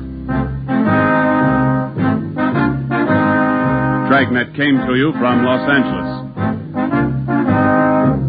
And now, an important announcement. Starting this Saturday, September 3rd, Dragnet will be heard at a new time over your NBC station. Consult your local newspaper for the new listening time. And now, speaking in behalf of the producers and the entire cast of Dragnet, we would like to take this opportunity to thank you for your many kind letters of encouragement and approval. Remember, next Saturday for Dragnet, this is NBC, the national broadcasting company.